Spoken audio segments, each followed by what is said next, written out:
for mature audiences. The views and opinions expressed are those of the panelists and do not reflect in any way those of the podcast partners, sponsors, or affiliates. Enjoy. Hi, this is Michael Buffer, and you're listening to the voice of the people. Let's get ready for Boxing Voice. You know the saying, stay hungry, stay humble. BoxingVoice.com. I'm humble in defeat, and I'm going to remain humble in victory. This is it, right? Dazn Productions. BoxingVoice.com. What broke him down? Was it just the body punching? I was hitting him with body punching. I heard him actually, he was crying in there. I just want to say I got the hardest intro on TVV. Hey Daddy, this a dollar beat. Boxing Voice Radio, I'm your host, Nestor Gibbs, joined alongside Michael Gross, the boss. Dazn Productions. Yo, what up? BoxingVoice.com. TVV for life. If you ain't on Patreon, BoxingVoice.com. I told Fury 2 years ago that I was going to baptize him. You know, rising up is part of the baptism. Doesn't really matter what I say and what Wilder says. It all matters what happens on the night. I'm going to get that green belt. I'm also going to get the ring magazine. And I'm also going to keep my lineal championship. BoxingVoice.com. Make sure you push that thumbs up. Can't remember a bigger heavyweight fight in a long time. Maybe Lennox Lewis versus Mike Tyson was the last big fight like this. That was the last US UK showdown. That lineal bullshit, it ends there. It ends with him.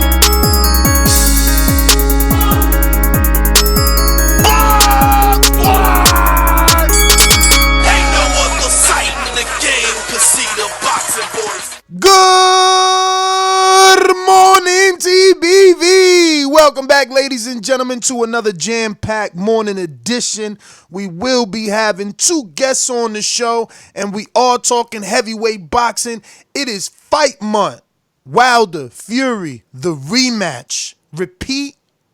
I hope not. Revenge? For either man. But Andre Ward believes that this is the number one and number two. Now, we kind of had this sidebar topic earlier this week when we discussed this topic that one of our Patreons posted on our community page, basically saying anyone believing that the winner of this particular fight between Wilder and Fury makes them number one is damn right ridiculous, don't know about boxing, they're a casual, or they're just showing their bias. So now that I hear Andre Ward saying that they're number one and number two, and he's such an accomplished boxer in the world, not only a boxer, but a commentator, now he's an analyst for ESPN, I have to ask my listeners, is Andre Ward showing American bias, or is he talking straight facts? Or is it just fight hype propaganda? So this is what we're going to be talking about. This is what we're going to be discussing. Plus, we got two jam-packed interviews. Truck, Lorenzo Simpson, trained by Calvin Ford out of that Gervonta Tank Davis gym in the Baltimore DMV area. And we'll have, if all goes well, Freeway Ricky Ross, the real Rick Ross, now in the boxing business. With a big deal with Impact Television, who also has an app from what I found out yesterday. So, you can even watch it that way. But, man, let's head on out to Indiana. Good morning, Michael Gross, the boss. I speak it, believe it, receive it. Speak it, believe it, receive it. Speak it, believe it, receive it. I can't say it enough. I speak it, believe it. Windows count, 2 attempts, handed bands over. Sicko hit, shot and miss, 2 to stand over. Breadwinner, huh? Look who in the building. Let me check my Instagram. I might be at 1 million. BoxingVoice.com. Yo. Good morning. Big ups to everybody out there in the TBV universe. Back with another one. And Andre Ward gives his take on the number 1 and 2 in the heavyweight division. Is he right? Is Wilder and Fury number 1? 1 and 2?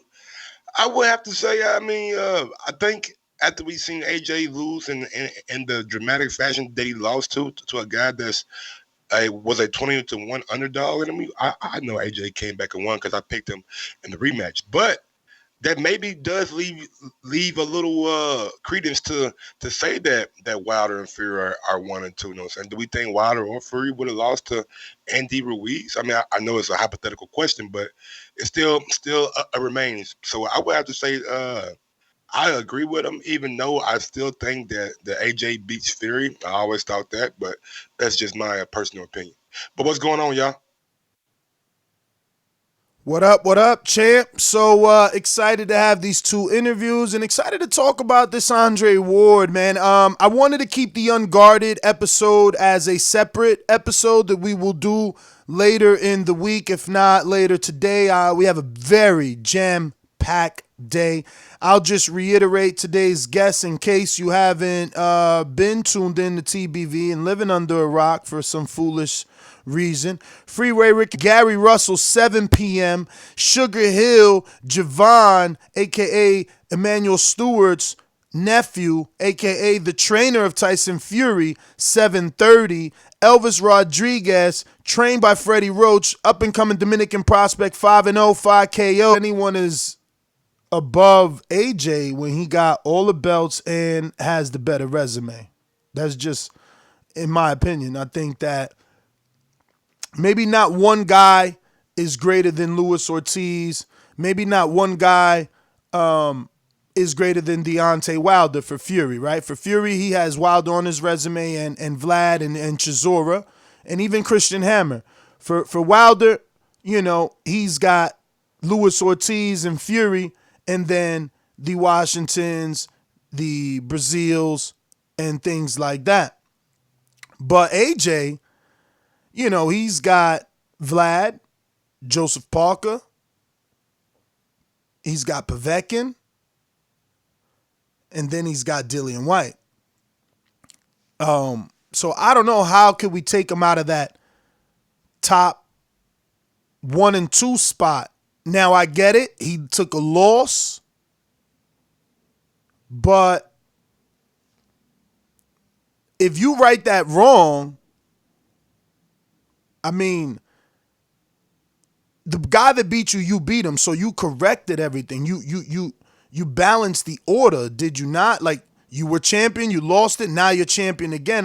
So I don't understand how he drops from number 1 when he was undefeated and unified. He was considered number 1. People thought he could lose, but he was number 1 based off accomplishments. And now it's like he dropped off after the loss to number 3, and really nothing that could be done about it, it seems. I mean, only the UK fans believe he's still number 1.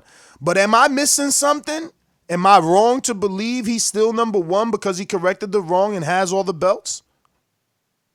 I mean, you're not wrong. I mean, it's your opinion, you know what I'm saying? And just like that Ward said Fury and Wilder is number 1 and 2, that's his opinion.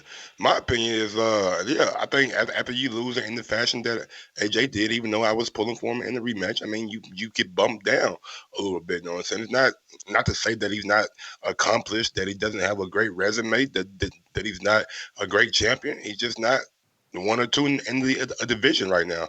After this Wilder Fury fight, maybe he rises up to number 2, and the winner goes to and the winner goes to number 1, and the loser falls out of the top 3 to top 4.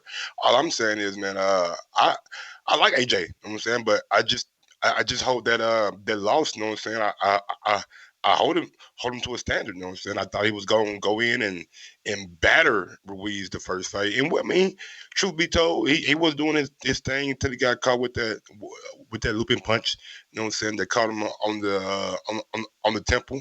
But at the end of the day, man, I think when you look at Wilder and Fury, I think it's safe to say that I feel like this fight is maybe look. If you want to have Fury 3 or AJ 2, I mean, these guys are like top 3, you know what I'm saying? I don't know why we always do this, you know what I'm saying? Oh, this guy has to be 1, this guy has to be 2, this guy has to be, like, these guys are the top of the division. They are all champions, you know what I'm saying? Like, I know Andre Ward is with ESPN, so he wants to make this fight, you know what I'm saying, seem like it's the best fighting the best, which it is, you know what I'm saying, but he's just trying to reiterate for the people out there that these are the two best heavyweights in the world.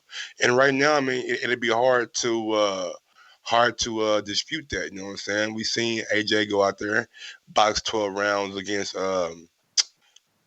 Ruiz and get the victory, but it wasn't.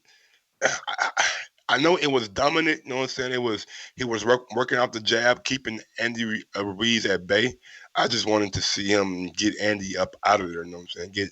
Get the knockout. And with Wilder and Fury, like if Wilder's able to knock out Tyson Fury in this rematch, I think that right there, if he's already not solidified as number one, I think that win over Fury definitely puts him at number one over everybody, you know what I'm saying? And I know a lot of UK fans are out there like, no, AJ beat Parker, you know what I'm saying? He was unified. He beat Vlad, you know what I'm saying? He got the WBA, and then he came back and beat Povetkin, you know what I'm saying? Somebody who Wilder didn't fight. All that is true. All that is absolutely true. And like I said, it's just a matter of opinion. You know what I'm saying? If you got an opinion about AJ being number one, I mean, we can have a debate and we can argue it.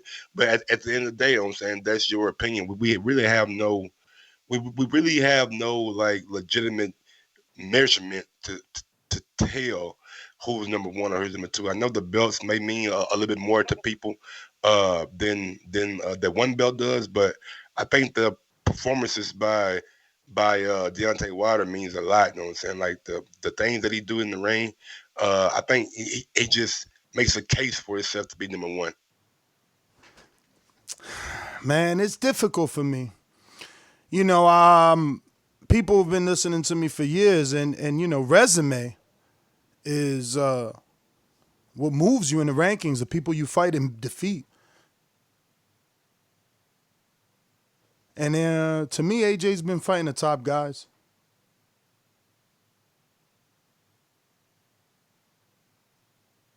You know, Fury, he comes in and out when he wants, right? Like, I mean, he fought Vlad a bunch of years ago, and then the craziness. And even now, you know, 4 dudes that no one's ever heard of, he made them all famous. Stefa Safari, Francisco Piñeta, Tom Schwartz, Otto Wallin. I never heard of them dudes till Fury fought them.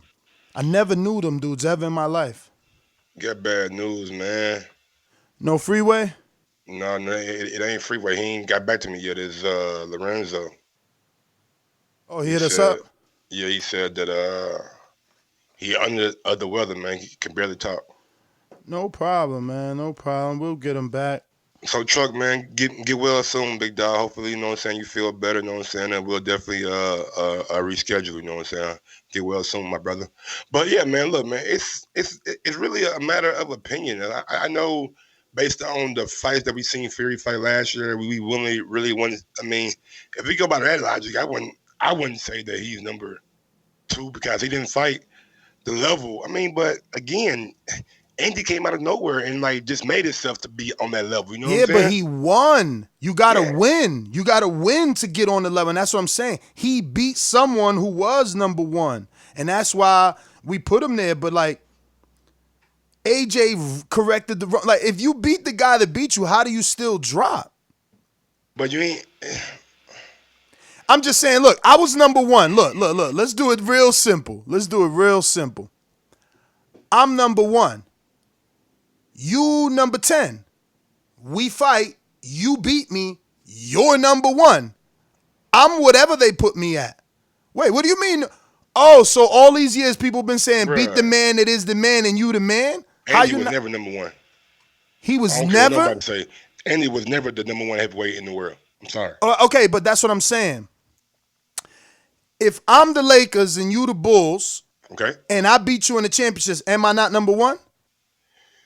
Okay, so now next year, I'm number 1. I made it back to the championships because my team that good. Bulls came back. They beat us. Aren't they number 1, motherfucker? Like, stop the bullshit. Nah. AJ was number 1. Andy dethroned him. What the hell does the word dethrone mean? Like, yo, y'all are bugging today. I'm not bugging, bro. I never had Andy as number 1 heavyweight in the world. That's just me. He used to be, Mike. Let's just get that clear. I don't give a damn if he was. So he was never. So he was never. June 3rd, June 4th, June 5th. So never. So he was never. Okay, so was AJ ever number one in your eyes? Because that's the only way what you're saying makes sense. If you say, nah, he was never number one. I never thought there was a number one. I needed to see them fight, then I get it.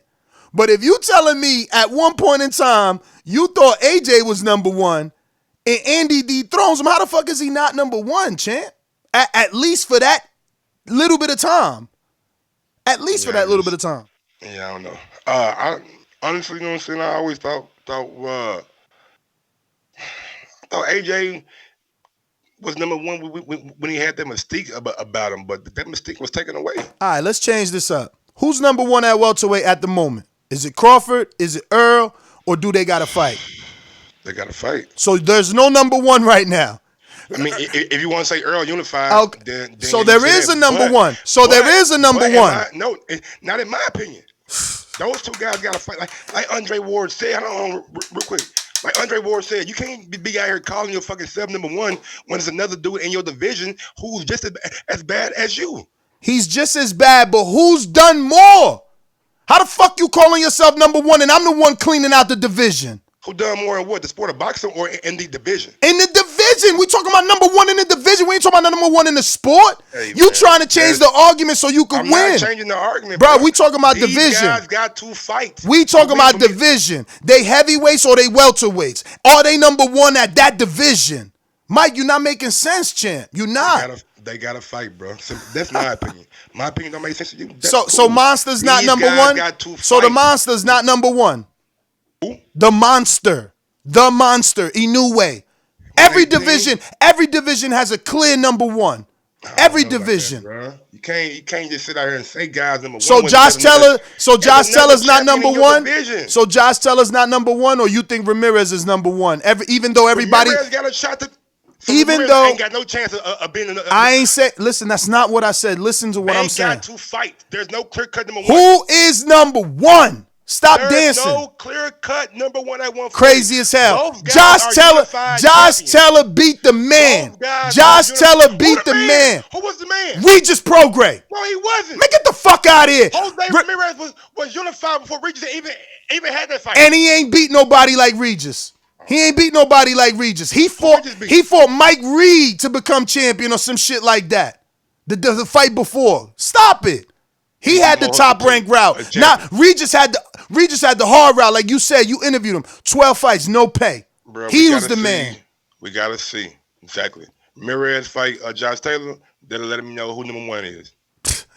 Listen, so you telling me there's not a general consensus of who number one is in every division? Like people don't see Canelo and be like, "Yo, he's number one," but he got to fight Andre. He got to fight Charlo. No, that's not how we look at it. Anthony Joshua's number one. Anthony Joshua's number one. He got to fight Wilder. He got to fight.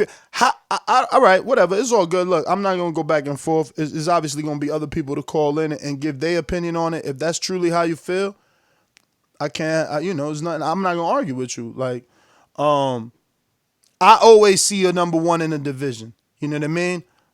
Do Ramirez and Josh Teller need to fight? Yeah, but who's the favorite? Josh Teller. Why is he the favorite? Because of the people he's faced. Josh the favorite? He's not? I can't say the man a favorite. I don't know. It's a 50-50 fight. Both guys are unified. So the betting lines can say Jose it. Ramirez beat the dog shit out of Maurice Hooker. You telling me that Josh Taylor's gonna go out there and just beat Jose up? Bruh, beat the dog shit out of Maurice Hooker like Salcido ain't show him how to do that.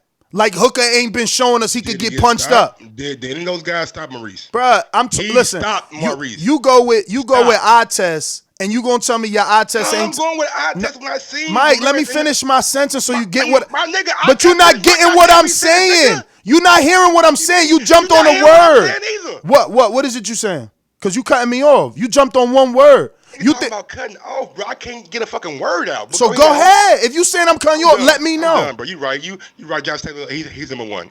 Earl Spence number one, and AJ's number one too. Cool. Sensitive ass. You sensitive right now.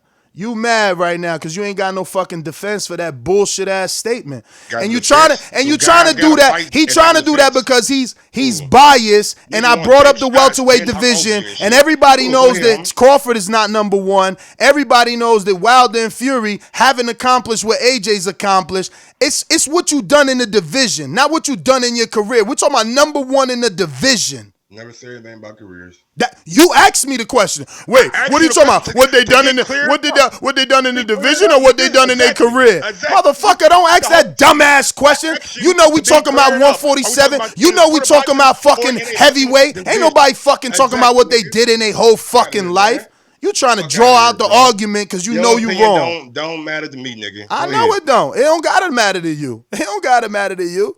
And obviously Ward ain't care about anybody else's opinion but his own. He's saying they 1 and 2.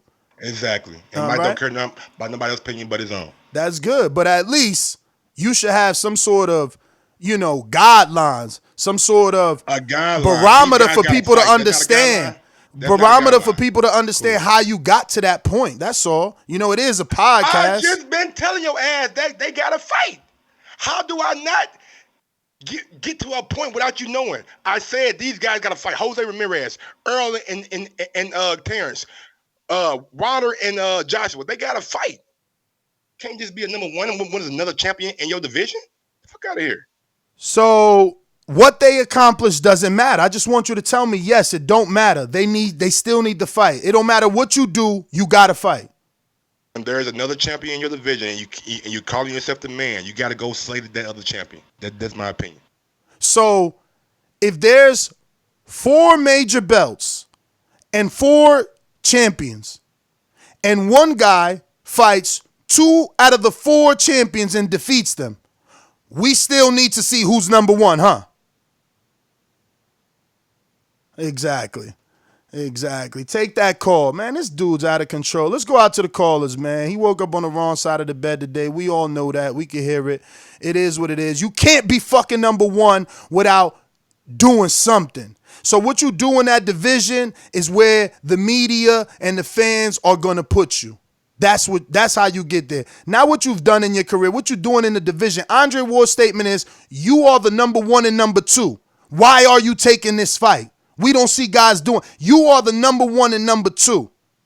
You know what I'm saying? You can't get to any spot without doing something. Rankings move when you do something. If you ain't doing nothing, you ain't moving. Remember to rate us 5 stars on iTunes. These calls are brought to you by El Camino Electrical Services, experts in electric vehicle charging stations. For consultations and turnkey installation, visit us at elcaminoelectricalservices.com. Nail in the coffin is after the Wilder Fury fight is when people start saying how Fury is top 3. Before that, Stefan Safari and Pineda didn't put him there. Before that, people were questioning, was he even ready for Wilder? After the fight, people start talking about top 3. Just, a little bit of information. But we're going to go out to the callers. You know the number to call in, 1-425-569-5241. Press 1, one-time voice. Your opinion right here on the Voice of the People hotline. Mike, text me anything you need to let me know about the interview and what area code and et cetera, et cetera. Going out to Boomerang, Troy, Baltimore. Bueno dia. Hey, how you doing? Joshua's number 1, Wilder's number 2, White's number 3, and Fury's number 4. And I'm going to tell you why I have him like that. Fury only beat Klitschko and no one else. Currently, White has a better resume than actually both Wilder and That's Fury. Incorrect. That's incorrect. Fury, listen, Fury beat Vlad. Mm-hmm. He beat Chisora when he was undefeated twice. And he beat Christian Hammer. Who is Christian Hammer? Yeah, what has he done? Christian Hammer. What is Christian Hammer done? Google him, because you don't have enough time. I don't want to take up all your time. Google him. He's fought all the top heavyweights. Okay, no, he hasn't, because he hasn't fought Parker. He hasn't fought White, and he hasn't fought Joshua. So he hasn't fought all the top heavyweights. And Parker was a champion, former champion, and Brown was a champion when White knocked him out cold. and then He White wasn't a knocked out- champion. He wasn't a champion. First yes, of all, he was. he wasn't a champion. Go He ahead and wasn't a Google champion. that. Go ahead and Google that. All right, goodbye. Google it. Goodbye. Yes, he was. Goodbye. You don't know what you're talking about. Get your Mhm. shit together, old man. You see now. He wasn't a champion. Remember, he beat Ruslan Chagayev many, many years ago. As soon as the fight was over, he tested positive and they stripped him for his interim or regular title. We cleared that up yesterday. He wasn't a champion, especially not at the time that he fought Dillian White. Get your ass out of there. Go drink some milk so you get your memory back. Jankoba. That's what you need, old man. We going to Mitty in the UK. What up? Hello. No, it's not Mitty. Who's this? Can you hear me? We hear you. Yeah. I've been listening to your show and I obviously think it's great. Me personally, I would think that AJ's number one, Wilder's number two, and then I'd even put Fury in there. But when you think about Fury, he hasn't faced top tier fighters. I mean, even if you look at Wilder, if you count the first 30, 35 fights of his career, he hasn't really fought anyone. But So, we're not talking my about the first opinion 30, is- right? We're not talking about the first 30. You can't be ranked number one with the first 30. He's got 40 something and he's ranked number one. That's the debate. The debate is now, not his first 30. Stick to the facts. Okay, go on. You were saying, sorry. I just said the debate is he number one or number two now, not at his first 30. I would put Wilder as number two because AJ lost, which would make him go down in ranking, but he beat the guy and got his belt back. So it makes him go up in If ranking? you're talking about balance, it definitely would go up in ranking because he rights his wrong. It's That's like what I saying, That makes sense to me, man. If I'm on a step and you push me off that step, I'm on the level. I'm on the sidewalk now. If I get back on that step, motherfucker, I'm back on that level. How the fuck am I not? I mean, come on, man. It just don't make common sense. I don't get it. They really trying to take this man's accomplishments. And that's why I told Wilder, bruh, take that ring belt. These are accomplishments. You seen Crawford the other day when his man was spazzing on IG. What'd he do? He said, these ring belts. Oh, y'all don't want these? Everybody got. Yeah. Not everybody could get them. So, yeah, you got to take them. Those are called accomplishments, man. And what you accomplish, you need to hold dear to your heart. You know what I mean? You know how these bitches is in the sport. Total disrespect. Kid has no class, no style at all. I'm a gorilla, I'm a dog. I'm a dog, I'm a gorilla. The smartest thing you can do is to stay away from terrorists.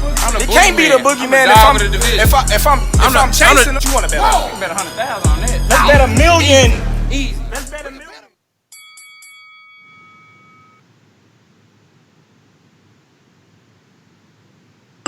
I guess you just listening. Bonilla Boomerang. Yo, what up, Ness? Man, you sensitive this morning. What's up? Me? I thought it was Mike was sensitive. Both a little bit sensitive this morning. Listen, I got. You got to look at the guy with no O's. You know what I mean? That has a belt. So I'm gonna put Wilder 1, Joshua 2, Fury 3. Fury ain't really. In the first fight with Wilder, he showed me something. But I mean, what did he do against the other two? That's just my opinion. As far as the other top, you know what I mean? Of course, Spence is number one. But I think Buzz 1A or 1B. You know what I mean? Like, the guy's calling you out, you gotta fight him. Then we'll see who the best is. But that's just me. Man, there's all love in here. That shit that popped off yesterday, man, let's respect each other, man. You guys want to get in the border wars, man. We'd love to see that. But let's not talk about putting people down. You know what I mean? Let's do what we do and be fellas in love in this boxing game. All right, brother, go ahead, get my. Cut it. I'm with you, man. I'm with you, Rob. We need to, like I said, come together, man. I'm over here talking about Patreons rallying together so we can manage our own fight and get a payday. You know what I mean? Y'all talking about taking them paydays from each other, man. Together we could do a lot, man. So we need to stand together instead of being divided, man. That's my good spirits for the day. We got Mr. Freeway Ricky Ross on the line, area code 310.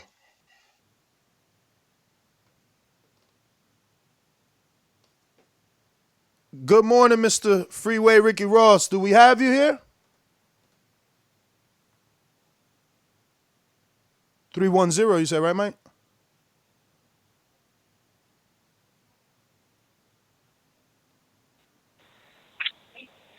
Freeway? Hello? Yes, sir. How are you? Just want to say first and foremost, thank you for the opportunity to interview you and talk some boxing with you. We truly appreciate your time and the opportunity. I'm going to turn you over to Michael Gross, my co-host. Mike, take it away. How's it going, Mr. Freeway Ricky Ross? Good morning to you. Good morning to you too, Mike. How you doing? I'm doing pretty good, man. Cannot complain. My first question for you is, I was watching an interview that you did with Champside, and you said maybe 15, 20 years ago that you knew that you would take over the sport of boxing. What gave you that inclination and that idea to get into boxing? Well, it goes back even further than that. It goes really back to the 80s. One day we were at a fight, and Don King had walked up, and he shook everybody's hand at the table, and I thought about what if I would have got up that day and told Don King that I had $3 million cash that I wanted to invest in the boxing. Where would my life be had I made that decision? And while I was in prison, I was just going back over my whole life, mapping out what I was going to do when I got out and how I was going to do different things. And anywhere that I ever made a mistake, I like to go back and correct those mistakes. And one of the mistakes that I made was not getting with Don King, because at that time he was the king. So it would have been very easy for me to take over from where he was at. So I decided that day that I was going to take over boxing. And I also knew that my street image was so shadowing, so dominant, that anything that I do, street dudes is going to back me.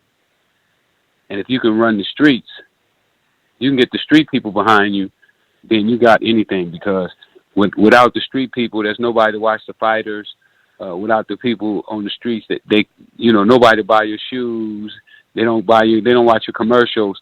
So you need the guys and the ladies that's out on the street, the everyday person. And that's who I went for. Mr. Ross, my name is Nestor Gibbs. I want to ask, man, what's going to be the difference between you and every other rapper that decides he wants to get involved in boxing? And I know you're not a rapper, and that's just your name that was stolen by a rapper, but, we've seen the Jay-Z's, the 50 Cents. I mean, name after names. With Jay-Z's them, you can't compare me to no Jay-Z. Jay-Z is not in my league. He's nowhere near what I am. I mean, he's a nowhere mogul. Near what I stand for. He's a mogul with a very successful. But he's not a self-made. He's not a self-made mogul. I'm a self-made mogul. Nobody helped me. I didn't have Universal. I didn't have Def Jam. I sued Universal and Def Jam, so I knew that I wouldn't be getting any assistance from Universal, Def Jam, Warner Brothers, none of those companies. Nobody helped me reach my goal. I made my goal on my own. I started with $125 from the streets. But you have to admit you have to admit that Rock Nation Sports is a very successful management company and promotes their athletes pretty well. That's all in that's all in the eye of the beholder. I don't think they're successful. I don't see any job training centers here in South Central. I was just in New York a couple weeks ago. I didn't see any job centers there. So I don't know if they're successful or not. I know that somebody is telling me to support a certain person, and these people don't show support back. So I don't know if they're successful. That's what somebody's telling me they're successful. I do not know that. So I couldn't stamp that. Before I pass you back to Mike, I will say, he said he found an interview where you said you could take over boxing, and it's funny that you said that, because maybe 24 hours or 48 hours ago, I said that there used to be audio of a man named Al Heyman who was very successful in the music industry saying that he could take over boxing. So you guys had similar beliefs before you both entered the sport. Do you know anything of Al? And if so, can you tell us any stories? Obviously, he's one of those men, puppeteering the sport. I've been knowing about Al since the early 80s when he was promoting concerts. I used to hear about him, but I never had the privilege of meeting him. I'd asked Floyd to introduce me to him, and I asked a couple other people, to Sam Watson, I think, to introduce me to him. I do believe that we have a lot in common, but even with Al and myself, I'm different than Al because I'm a self-made man. Nobody came and gave me no investments. I just chopped down the weed industry right now. The weed industry is about to be at my beck and call. I'm going to have more money than sin. When you talk about people having money, these guys don't really have the kind of money that I'm about to have. I'm about to have liquid cash. Right now, I got a TV network behind me, Impact Network, who wants to do 50 fights a year. I'm talking to at least 8 Olympic fighters right now. If this coronavirus clears up and they had the Olympics, I'll be at the Olympic trials. My goal this year is to come out of the Olympics with more gold medalists than anybody else on the planet. I wanted to ask you, if I'm a boxer and I'm coming up and I'm going into the Olympics and I'm trying to make my name, why would I necessarily sign with Freeway Ricky Ross instead of signing with like a Al Heyman or a Top Rank? Well, they don't really make their fighters famous. The only person that really brings money to the game right now is Floyd Mayweather. Why? Because Floyd promoted himself. Floyd knew how to market himself. Nobody else has that same type of draw. I can teach guys. Watch what I do with Austin Trout. Watch how far Austin Trout goes. We're going to be fighting for a title probably by the middle of next year. Austin Trout will have a belt, and I'm using technology. I'm dealing with things that nobody else knows how to do. They don't. Let me see. I guess you would say I figure out how to make something work better than what it's working. That's one of my goals. That's one of my strong points, is that I'm able to take a person who performs and make their performance go up. So Austin Trout has some pretty big ambitions, and we have him scheduled actually for tomorrow morning at 10:30. His ambition, or one of them, is to face Terrence Crawford, that is with Top Rank. How are your relations with the other promoters, managers, etc.? Are they accepting you? Do you find it easy to deal with them? And has it been open arms into the boxing world? Very, very open arm. When I go to the fights, I probably take more pictures than any fighter at the arena. The fans, they love me. Right now, my stock is high, and it's only going to grow as I continue to learn my way around the streets. I've only been out 11 years, so I still have a way to go. But what I learned is a set of principles, and it don't matter what business it is. These principles just work in whatever it is. What exactly is your partnership with the network? What is it called? Impact Network. Well, we don't know yet. I'm going to meet with the owner probably at the end of this month. Me and Teresa Tapia, as well as Austin Trout. I'm also bringing a friend of mine from BET. But I have a very strong entertainment arm, and I could take Impact and take it to another level. How do you promote fighting on a Christian network? Well, we just had Austin Trout's fight, and the ratings was good. Yeah, so they're allowing the boxing. They're allowing the boxing to go. It went well. It was a sellout crowd, and we'll be doing Big Zoe in Tennessee on the 24th. We're getting him ready for a title shot as well. He's a heavyweight. And until they tell us that we can no longer fight on the Christian channel, then that's what we're going to be doing. And we plan on doing next year 50 fights. 50? That's a lot of dates, man. Yeah, we plan on doing a lot of days. That's why we're going to be able to cut the legs. Because we're going to be messing with the guys that nobody else sees. See, you're going to stop seeing guys get to Al. I'm going to cut them off before they get to Al. I'm going to be the door stopper. You know, because if these guys are not on the street, the only time they see a guy is when he's 12-0, 16-0. Well, I know now if you can catch a guy at 6-0, 8-0, then it's a good chance that he could be a world champ and definitely could make some good money. So, what should we be calling you, Mr. Ross, Freeway? What do you like to be called, Rick? You know, I got so many names. If you look at my indictment, I think they had about 50 names on my indictment paper. So it really don't matter what you call me, just call me. For sure. And I always answer my telephone, too. So, Rick, man, so if you call me, I'm going to answer. Can you let us know anyone you might have hired to help you make some of these decisions? Who is your matchmaker? Who's your talent scout? Who helps you find the talent? Or are you going based off your own knowledge in boxing, and are you hands-on picking your own talent solely by yourself? Well, with the fighters, you know, I'm looking for greatness. You know, I look for dynamics, and I know that hard work will override talent. You could be talented, but if you don't have the work ethic, then the person with the work ethic is going to win out. So I'm just looking for guys that basically where you almost have to divorce yourself from your life, you know, where you have to say, you know what, I'm going to put everything else on hold, and this is going to be where I channel all my energy. I got a couple kids that I'm working with that's coming out of Orlando this year. They fighting out of Haiti. Watch what they do to the Olympics this year. They're knocking people. Instead of winning the fight, they're knocking everybody out. These two kids, when they go into the ring, they have a contest to see who's going to knock their guy out first.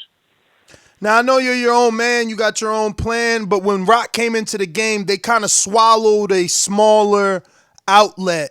And that outlet was called Gary Shaw Promotions. They acquired all their fighters. I'm wondering, you know, I'm in the boxing world. Good business tells me if you can acquire Lou DiBella and his stable with your television deal, I see a recipe for success. He has quite a few heavyweights. He was also a HBO executive before, sports executive before he ended up doing his own promotional. And right now he's feeling the pressure of Al and Eddie, and he feels he's being pushed out. Right now he's saying things like, I don't want to turn my fighters over to Top Rank because that's what happens. If I got a fighter, I got to turn him over and lose control. So I hear a disgruntled man that needs television. Right now he only has UFC Fight Pass as an outlet for dozens of fighters that he has that doesn't get good television. Just saying, you in the New York City area, have you already talked to Lou? I haven't spoke to Lou. I think that him and Austin may have spoke, but I'm not for sure. But you know, when I the way I deal with things, I'm not a fan of name brands nor name people. I'm about the principles of work and the work ethic that you put in it. And I believe that you can start from the bottom, and if you put the work in and you study hard and do the right things, then there's nothing that can stop you. So tell me about you know, I went from being illiterate to learning how to read and beating the federal government on a federal case. So I'm a believer in that no matter where you at, you can still make it to the top. I want to ask you your relationship with Floyd Mayweather. I seen that he picked you up from the halfway house, but I also seen you say that he was just like using you for like street cred. Well, you know, I was disappointed in Floyd, and not to the point that I'm mad at him. Not at all. We was together about about 4 months ago. It was one of his meet and greets, and I was there, and you know, we greeted each other as always with love. I was disappointed because I think that Floyd could have made more money than what he made in the industry had he been more of a businessman. With me, you know, I try to rake up all the money. Not because I'm greedy, because I don't really care about money. I don't work for money. I don't love money. I love making it, and I love sharing it with other people. But I just felt that he was a little narrow-sighted in our relationship. I thought that he had recognized who I was. I made over $3 million a day when I was illiterate. I couldn't read, couldn't write, had never read a book. I just took it from the streets and watched and studied what other guys did. I watched their mistakes, what they shouldn't have done, and then I came up with a business plan. Nobody coached me. Nobody helped me. Now, I read over 300 books while I was in prison. I studied just about everybody who's running this country right now. I read their book. I read a book about them. So I have educated myself on business. Now I know what steps I made when I was in the drug business, why I was so successful. I know why I was so successful in the drug business.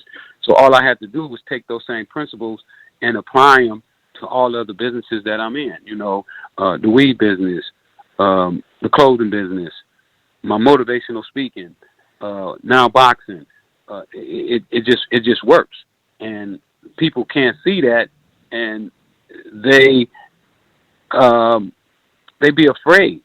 You know, they're scared because they shouldn't be in the position that they're in. With me, I earned my position. You know, nobody gave me my position. Nobody has strings in my back to tell me when to go, when I can't go. I go and come when I want to. Nobody gives me money to pay my house note, my rent, and they can't cut me off. That's why I could sue a Universal. I could sue a Warner Brothers, because I didn't care if they gave me a record deal. I didn't care if they put me on TV. I do want to ask you about your. You get something in this? Go ahead. Yeah, I just wanted to ask, like, what is the plan for the first quarter with Impact Network in terms of fights? You said you got 50 fight dates, so you obviously, you know, have to have. Not this year. This year. Okay. This year we're only going to do 12 this year. You know, we got a fight in coming up in March in Kentucky. Austin's getting ready for another fight. And Teresa Tapia is getting ready for another fight in end of the mountain. So we got like 3 fights lined up. I don't know the dates. I don't keep dates. I don't keep times. I go and come whenever I get ready. So I don't keep any of that stuff in my head. But what I do is, when it's time for me to perform, I go and I perform. Can you? Oh, go ahead, Mike. My bad. No. I was going to change gears totally, but go ahead. Yeah, I'm gonna stay on boxing. Mike is more of our pop culture. He's Mike on sports in general. I'm strictly boxing. So I know a lot. That's cool. Good at tennis too. You know what I'm saying? Back in the day, you know what I'm saying? You had a scholarship and everything, huh?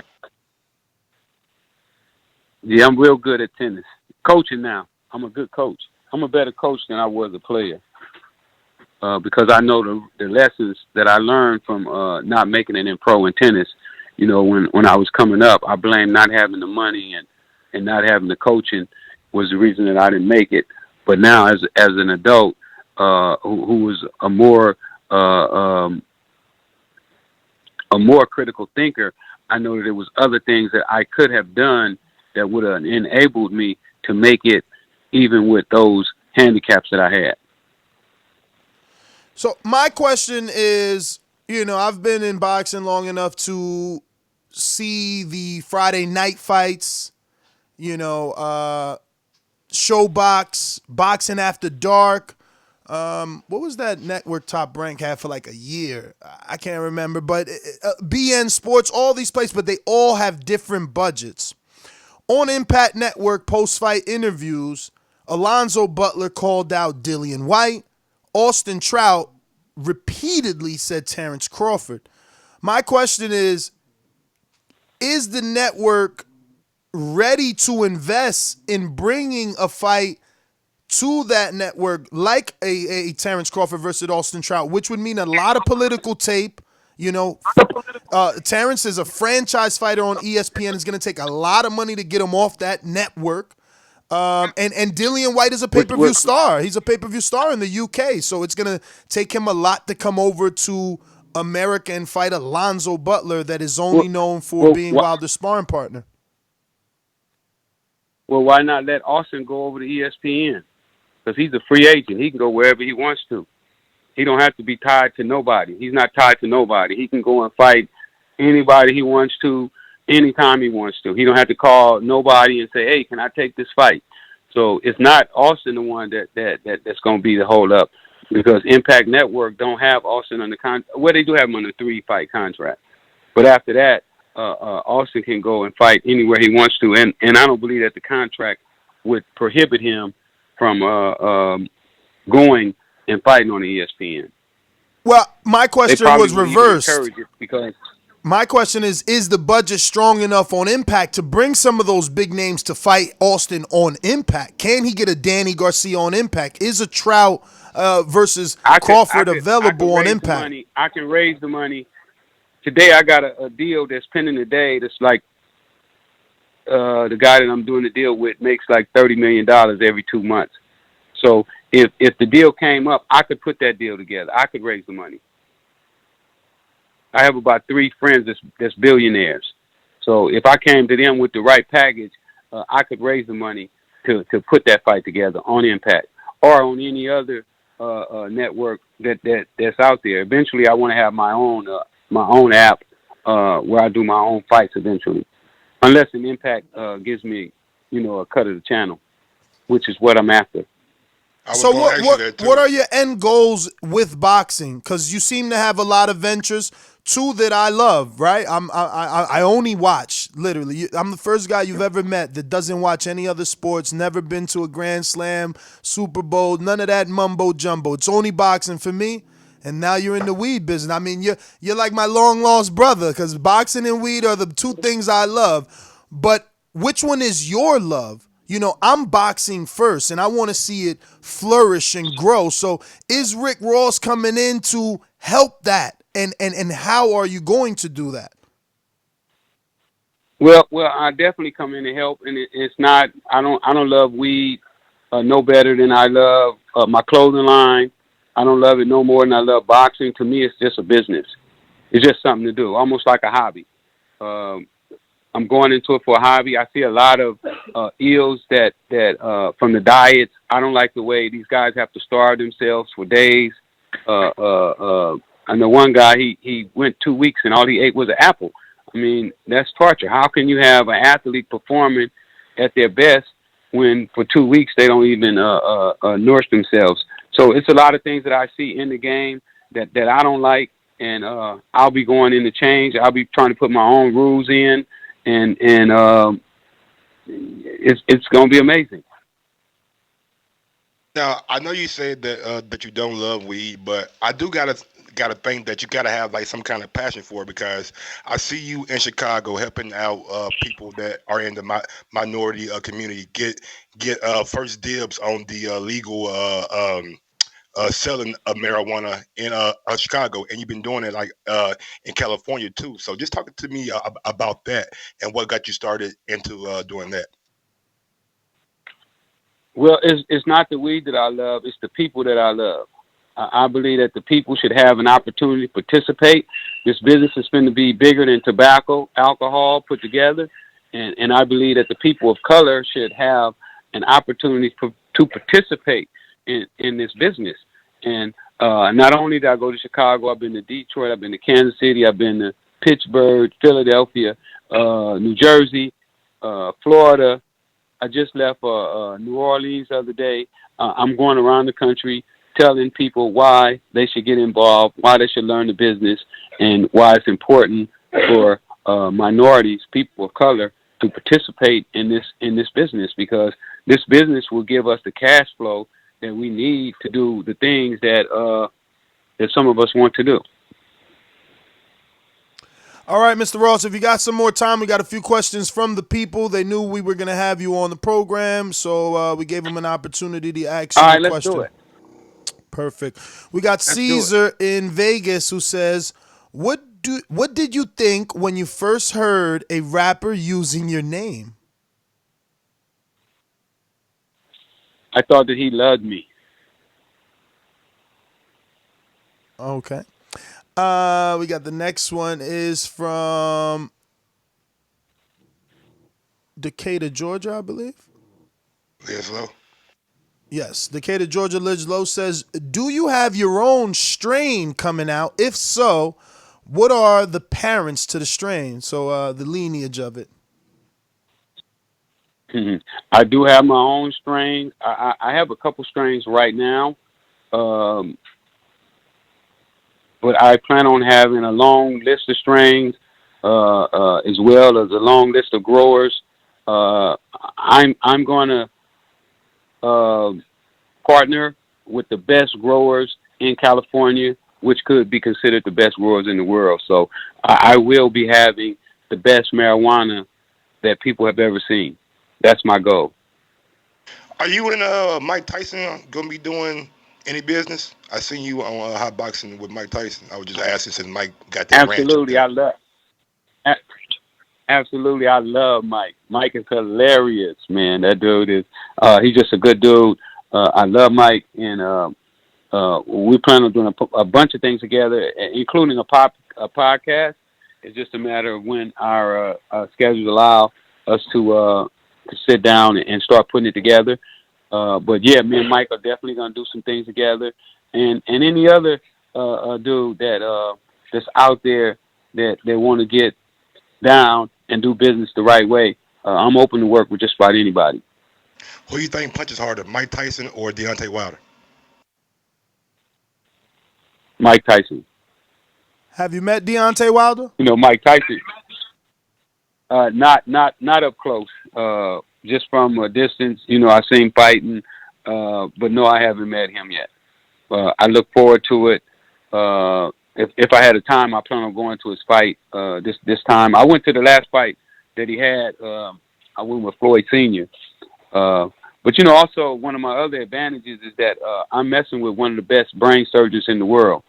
And one of the things that we plan on doing is he worked with Muhammad Ali right before he passed. And he has found a cure for the injuries that boxers are getting. And we plan on bringing that to the game as well. You know, I'm just working on another level. You know, I'm not the average dude who looks up and say, "Oh, that's too high to climb." No, if I see it high, that's the one I want to climb. All right, we got a few more here. We got 7 in California that says, what do you think about the opioid epidemic? Shit getting out of hand. Laugh out loud. Yeah, well, my guy is working on the opioid epidemic right now, the same brain surgeon. He's learning the mechanisms of what affects the brain with opioids. And don't be surprised if we don't come up with a cure for that as well. We about to do some major things. I mean, I got my hand. What has happened is I become somewhat of a go-to person with people with great ideas, especially people of color. What I found out is that when you're black and you have ideas, the only way you can express your idea is take it to Microsoft or Apple and sell it to them. And a lot of these guys, they don't want to sell their ideas. They want to hold on. They've learned the Master P way and the Puffy way of owning your masters, and now people want to hold on to their masters. They don't want to sell out. They want to have some ownership. And who do they look at when they think about ownership? They look at me, and I'm glad they are. So I have a couple ideas. When I was in New Orleans, a couple people came up to me with some ideas that just blew me away. You know, so now it's just a matter of us figuring out how our partnership is going to work. I got one question. What does $3 million a day look like, man? Like, where you put that shit at? It looked like a kitchen table. You know, you could put it in the living room, and if somebody saw it and they didn't know it was money, they would think it was a nightstand. I mean, the little table to sit right in front of the couch at the house. And you know, that's the way I used to do it. It used to drive my supplies crazy because I would stack it up in the living room right by the couches and invite them all over so they could see it. It's something about money with people. When money come around, they almost do like CNN and say, "What will you do to be the president of the United States? Will you sell out your friend? Will you cheat?" And about that money, man, people just get crazy, and that's why I just enjoy making it. I don't want to have that same love for it like everybody else. We got Terrell in Detroit by way of Mexico. New Mexico says, street legend and motivational speaker. Honor to speak with you. What are your plans for the boxing world? Are you promoting fighters, joining major fighting networks, or becoming a major network yourself? Thanks for your time, legend. Well, the first thing I want to do is I want to show these guys that they can make more money outside of the ring than they can make in the ring. If you got to fight, if you got to continue to fight just to pay your rent and to pay your bills, you're in trouble. You're just like the people that's almost sleeping outside downtown. You know, it was just one day that they wasn't able to make their house payment and they found themselves on the street. So what I want to teach these guys is that they got to do things outside of the ring that's going to enhance their in the ring, meaning that if you can become successful on the streets without boxing, in order for you to go into that ring, they got to pay you the kind of money that would entice you to go into the ring. My goal is to get Austin where he's making so much money outside the ring that they're going to have to beg him to come in the ring. And that's my goal. And when you do that with your fighters, you're not going to have any problem promoting them. Somebody was just telling me about two kids. I don't know who they are, but they're internet sensations. And they said that they drew a bigger crowd than boxers with titles. So you don't need a title if you have the fans. You ain't lying. You talking about Logan Paul and KSI. They got 20 million subscribers on YouTube, 20 million Instagram followers. And before boxing got involved with them, they did their own YouTube pay-per-view and sold over 1.5 million pay-per-views at $10 a pop. So they've been balling. Yeah. So if you go online and you look at some of my numbers, LA Magazine, when they wrote my obituary in 2013, they said that at that time I had over 60 million impressions on the internet. And that was,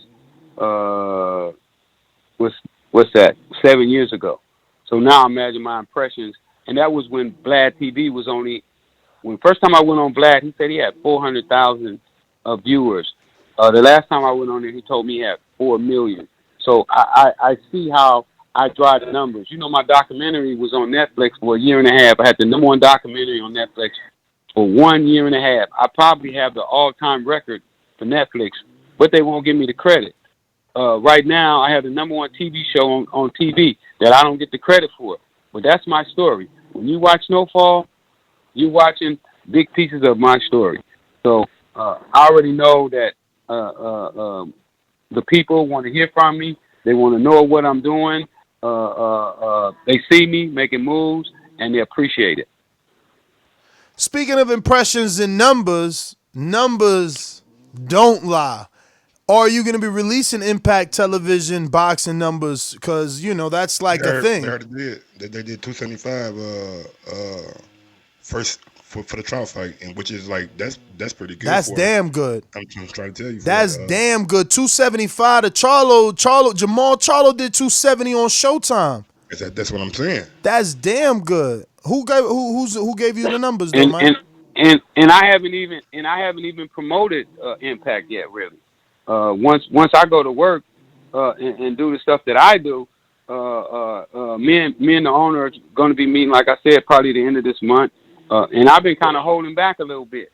I mean, I could really go to work and blow that network up. Don't let them put nothing on me. Don't let them put no show with me on there. You know, I just did a show with BET the other day coming out 420 about marijuana. You know, my American Gangster on BET is the all-time show on BET. Nothing that BT has ever done beat out the American Gangster series. So I can bring the numbers.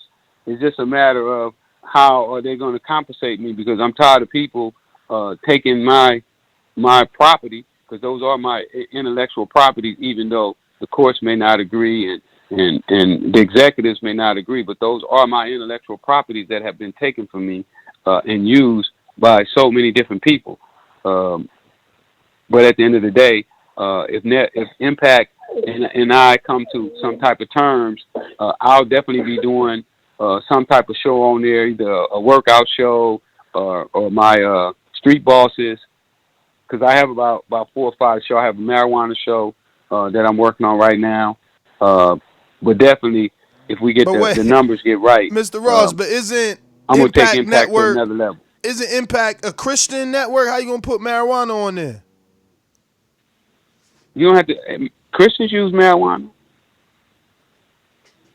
The preachers use marijuana. Some of them, not all of them. The politicians, they say they don't. But you know, I hear you. I mean, and it's Christians that's passing. It's Christians that's passing the marijuana laws.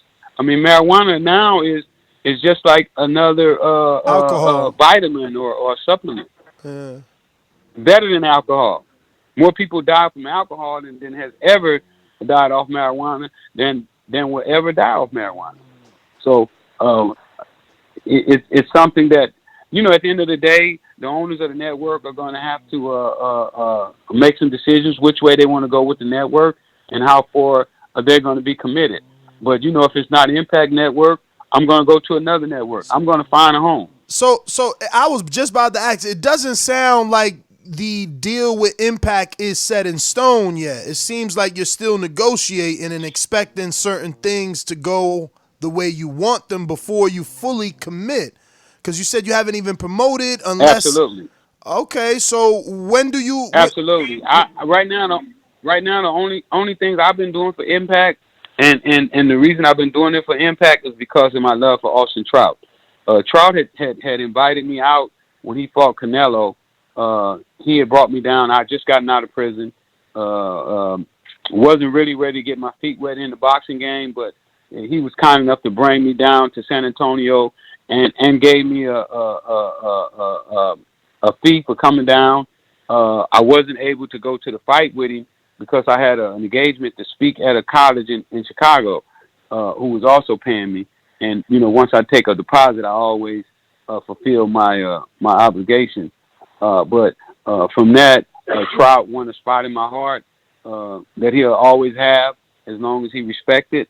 And if he's fighting there and he wants me to help him, I'm going to be promoting and marketing it just from that aspect. But from a network aspect, I can do things for Impact Network that they don't even know what I can do. All right, let me get to these questions from the people. We got Rafael Ramirez who says, "Hey, Mr. Ross, I have a deep admiration and respect for your business mind. Moving into the boxing game, how would you begin your company? Signing talent, recruiting talent, brand development, investing in promotion? Any advice for entrepreneurs looking to do the same?" Well, the easiest way to get in is to become a helper to the fighter. When you go in with most of these fighters, you know, and you start talking about things like contracts, you know, I put in time with J-Rock right before the fight that he had. You know, I flew to Philly a few times, had conversations with him. So what I've been doing is what we call sweat equity, where you put up to show people that you can perform and that you're going to do your part. So for my best attributes, I think that's the correct word, or my best efforts have been shown working with Austin Trout. He's been the one who has showed me the most love and gave me the most opportunities. And wait till you see in a couple weeks on the 28th, we're gonna be in Dallas, Texas, at the Top Rank fight. Me and Austin will be there together, and we're going to talk to the press. Wait, at the 28th February this month? Yeah, in man, Dallas. We got to meet. Man, we land February. We'll beat it. We land February. I leave on Sunday. Well, you know, But one of my guys fight on that card, Saul Rodriguez. You know, I've been working with Saul since he was 16 years old. Nino, that's my guy. How you been working him since That's my guy. How you been working him since he was 16? I've been following him since he was amateur. I ain't never heard of you working with him since 16. I heard of Robert Garcia. You've been definitely in the back then. I know Robert. I know Robert. Robert, my man too. I've been to Oxnard. I saw Nino when him and Mikey sparred when he was 18 years old. He used to spar with Mikey and give Mikey all he wanted. I was there the night he got knocked out when he lost his first fight. Do you smoke or you just in the business because of the money? I'm just in the business. Okay. I don't smoke. I hear you. I don't mind being around smoking though. Nah, man. I mean, we gonna be in Dallas, man. It would be a pleasure to meet you. But let me get to these questions before all your time is gone and we leave some of these guys hanging. We got Calvin T in the UK says, "Hi, Mr. Ross." Calvin from the UK. Firstly, I'd like to thank you for coming on the show. I understand you used to play tennis when you were younger. Would your life have been different if you received that college scholarship? And do you think you could have made it pro? If I would have had the right principles, I could have made pro. Without knowing what it takes to become a pro, you can't make pro. You have to have the right things. And getting the scholarship, no, that wouldn't have changed my life because I still would have eventually found my way into the streets and into the cocaine business. The cocaine business taught me a lot. I was telling somebody the other day that crackheads, as we called them, taught me a whole lot about life, about business, and about the way I do things right now. All right, we got Jordan Baker in Florida says, "Have you spoken to Rick Ross from Miami?" No, he don't want to speak to me. If he called me today and he wanted to have a conversation, I would definitely pick up the phone. I would talk to him and see where his head was at. But why do you think he doesn't want to speak to you if he used your name obviously out of like flattery, right? Like influence. Well, if you go to the grocery store and you get a pair of tennis shoes, for $3 and you put them up against the Nikes, it might overshadow. One might overshadow the other one. So I think that's been the problem all along is that they thought that him endorsing me or embracing me would undermine his credibility as a rapper, as a gangster rapper. That's crazy. Because, I mean, whoever never associated the two don't know about rap. I mean, his hit single was Hustlin', like. But anyway, Steve in Chicago says, "What is your involvement with Impact Network and what can we expect from Impact Boxing in the future?" Well, you guys are going to get a chance to watch a world-class fighter rebuild his career on Impact Network and rise to the top. So the good thing is that you'll get to watch the journey. Also, we have a documentary that they're shooting on the network about these three fighters trying to capture titles, and I think that that's going to be interesting. When you have fighters and they fight once every year and a half, first of all, they're not sharp, they're not in fighting mode.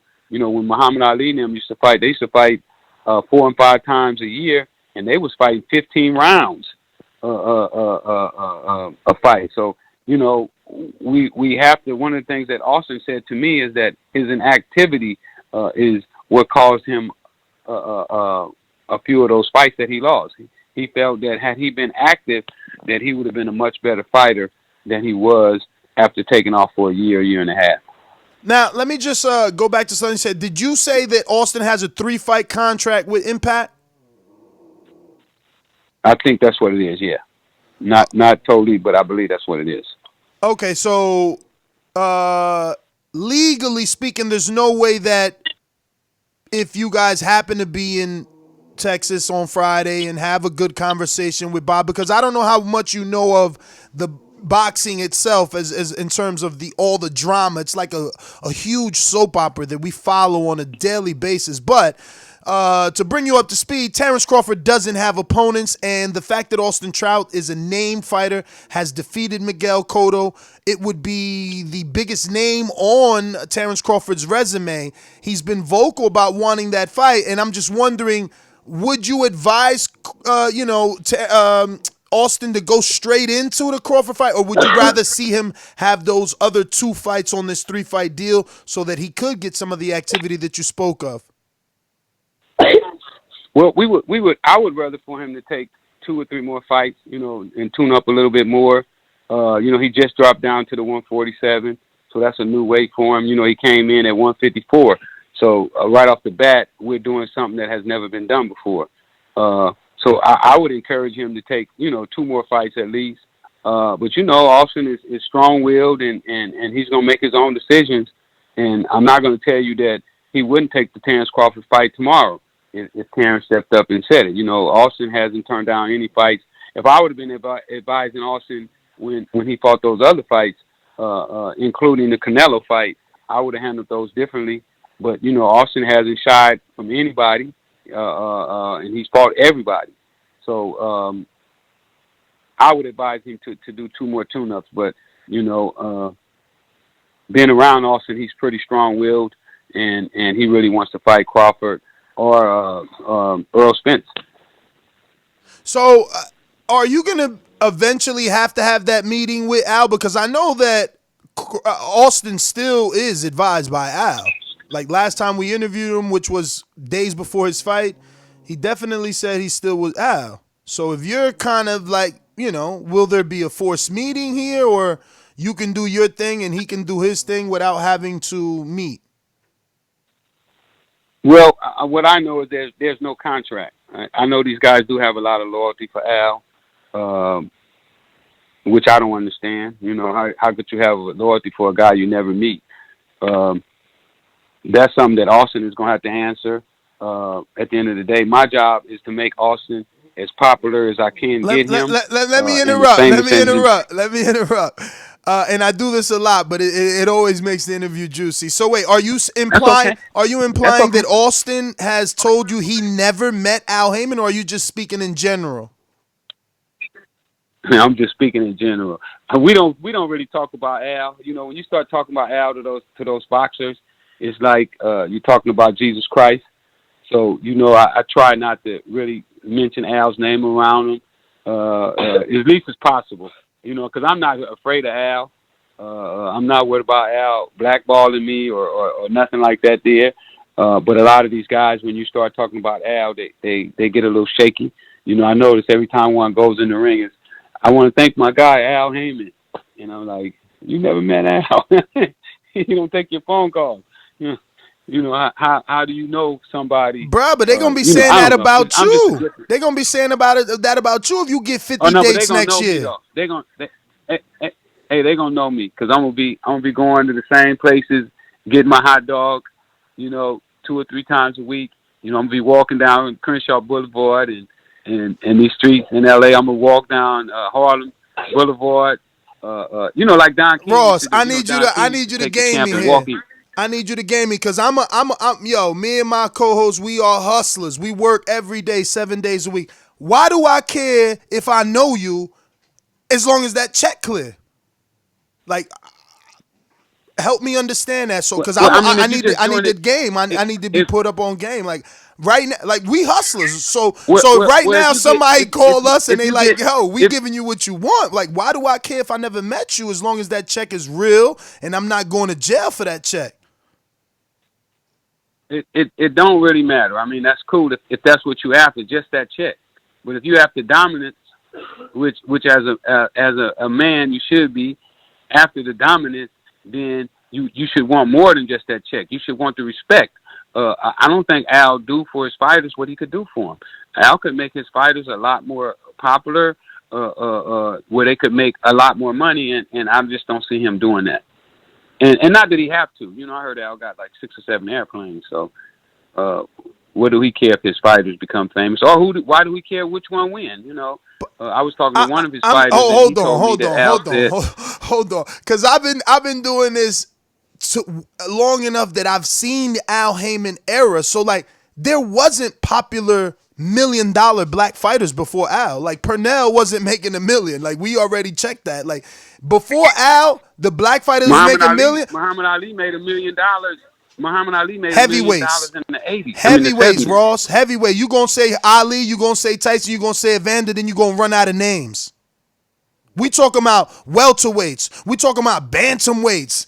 Rashid Warren, $1 millionaire. Well, what about De La Hoya? De La Hoya was the richest guy in boxing. But he's a Latino Mexican. During his era, the Golden Boy. He's a Latino Mexican. There's 36.6 million American Mexicans living here. Of course, he was the Golden Boy. And it's about 36. It's about 36 million blacks live here. And that's what. And then Al tapped into that. Why you think Earl is a star? Deontay Wilder's a star. Gary Russell, lukewarm, at least in the boxing world. But like these dudes wasn't get. Al put. So Gary. you gonna say Al did all that? You say Al did all that? Floyd Mayweather, Daddy didn't train him to box the way he did. But someone needed to open Floyd the didn't door. Have to work, and then Floyd got on the internet. Floyd got on the internet and marketed himself. Floyd is a marketing genius.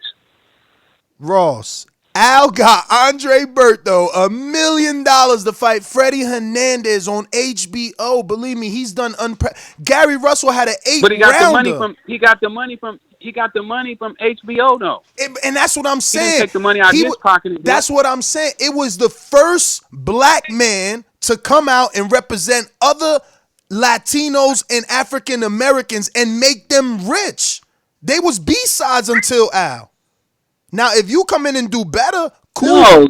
No. What's the name? But Bernard Hopkins was getting the money with De La Hoya. Bruh, and Bernard was a B-side. Really... And I'm telling you, Bernard was a B-side. Huh? Bernard was a B-side until he fought De La Hoya. That was his first $10 million payday. Remember, Bernard had to snatch the Puerto Rican flag out of Tito Trinidad's hand, throw it on the floor to get some popularity. He had to do crazy. That was crazy. He stepped on the flag. Look what Muhammad did. Muhammad went to the microphone and took the microphone out of Joe Frazier's hand. He also told him, he said, "You guys had a fight the other day and nobody showed up. I heard you was in a one of them big arenas and only 3,000 people showed up." So he made statements. I mean, I'm just saying, I think the man has changed boxing drastically, especially for African Americans, man. And one thing we can he all gave them I'm not saying. He put them on TV, man. I'm not saying. Listen to this here. No, don't get it twisted. I'm not saying that Al ain't. He's a great man. He did some great stuff. Did he do it the best that it could be did? I don't know. I don't think so. Could it be done better? I think it could. I look at his fighters. I mean, I ain't gonna give I'm gonna give you one marketing tip right now. He got champs. I never see him on the sideline of a football game. I never see him on the sideline of the basketball games. Those are marketing. Floyd Mayweather was at basketball championship games, and what you see in the middle of the game, they flash the camera. There's Floyd Mayweather. None of the other fighters Crawford shouldn't be at those games, shouldn't be getting that extra publicity because you're only fighting once a year. So if you fight once a year, they see you once a year, they don't recognize you. People recognize me now. You know why? Because they see me all over the internet. I'm all on TV, so they keep seeing my face, and I become somebody they recognize. I ain't going to say much more about my marketing, but they slipping on their marketing. All right, we got Earthquake says, who's your favorite boxer to watch in the past and currently? Well, the past, Floyd Mayweather, Mike Tyson, Muhammad Ali is my all-time fighter, and not just because his fighting skills, but his fighting outside the ring. You know, Muhammad Ali gave up his title because he was going to stand up. He said that I'm giving it up. So right now, my favorite fighter is Austin Trout. I don't know. I'm a funny dude. When you mine, you mine, and I stick with what's mine. So. Right now, it's me and Austin. There's a few other guys that I'm working with, but right now Austin is my main guy. He's going to be the guy that helps me get to where I turn this into a $1 billion industry, where my company will be worth $1 billion. So that's where I'm at on that. Are you still working with Stephen Fulton? I am still working with Steph. I think, I'm talking about, when you go to talk about their balls, sometimes they have to cut you off, not out of their own choice, but I'm trying to help Steph.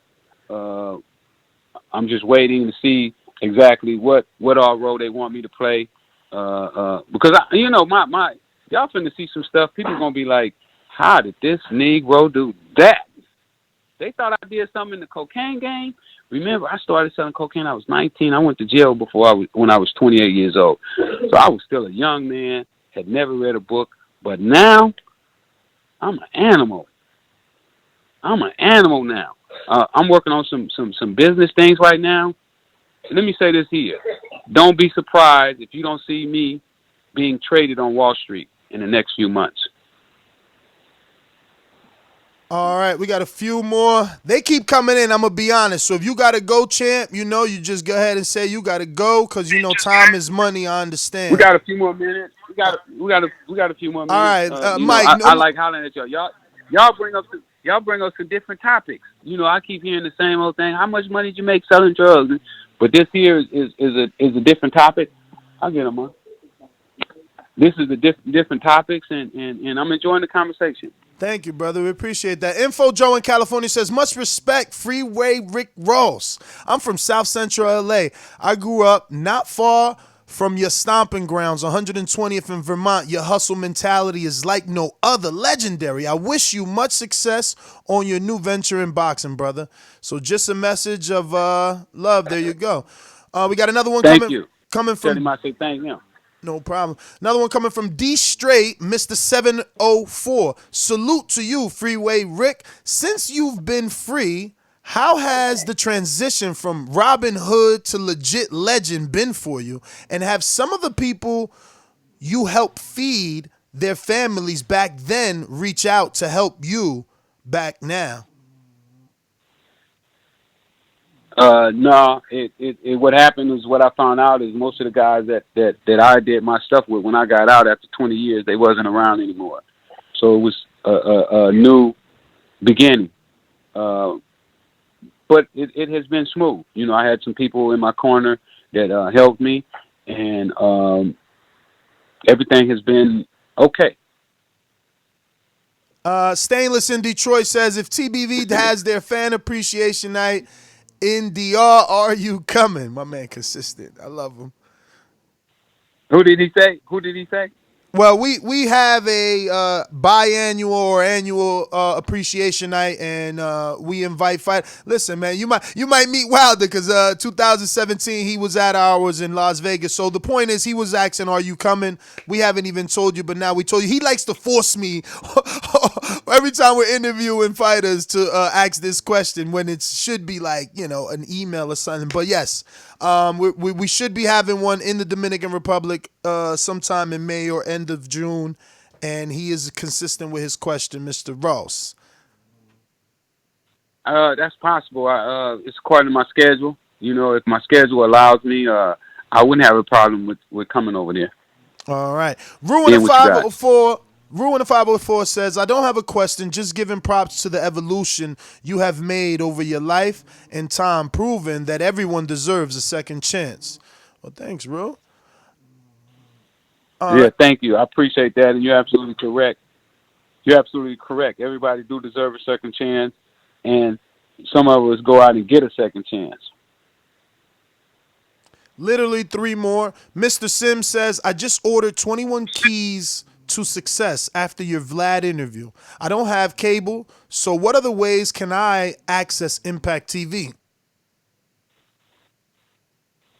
They don't regular TV, so you don't have cable. They have an app as well. It's Impact Network app, so you can get it off the app. I just seen that the other day on social media. On that 21 keys, don't practice them principles because you might get everything you want. I like that. Keem in Florida says, thanks for your time, Ross. I just want to know, what piece of advice do you give to young men of color that are still in the streets hustling but want to get out? Well, one of the first things I tell young brothers when I talk to them is that they're geniuses. Anybody that can outmaneuver the drug dealers, competition, the police, and still make money, hey, you're a bad man. I have to take my hat off to you.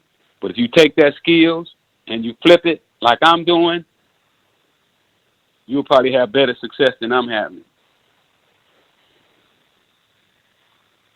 All right. We got the last one is from...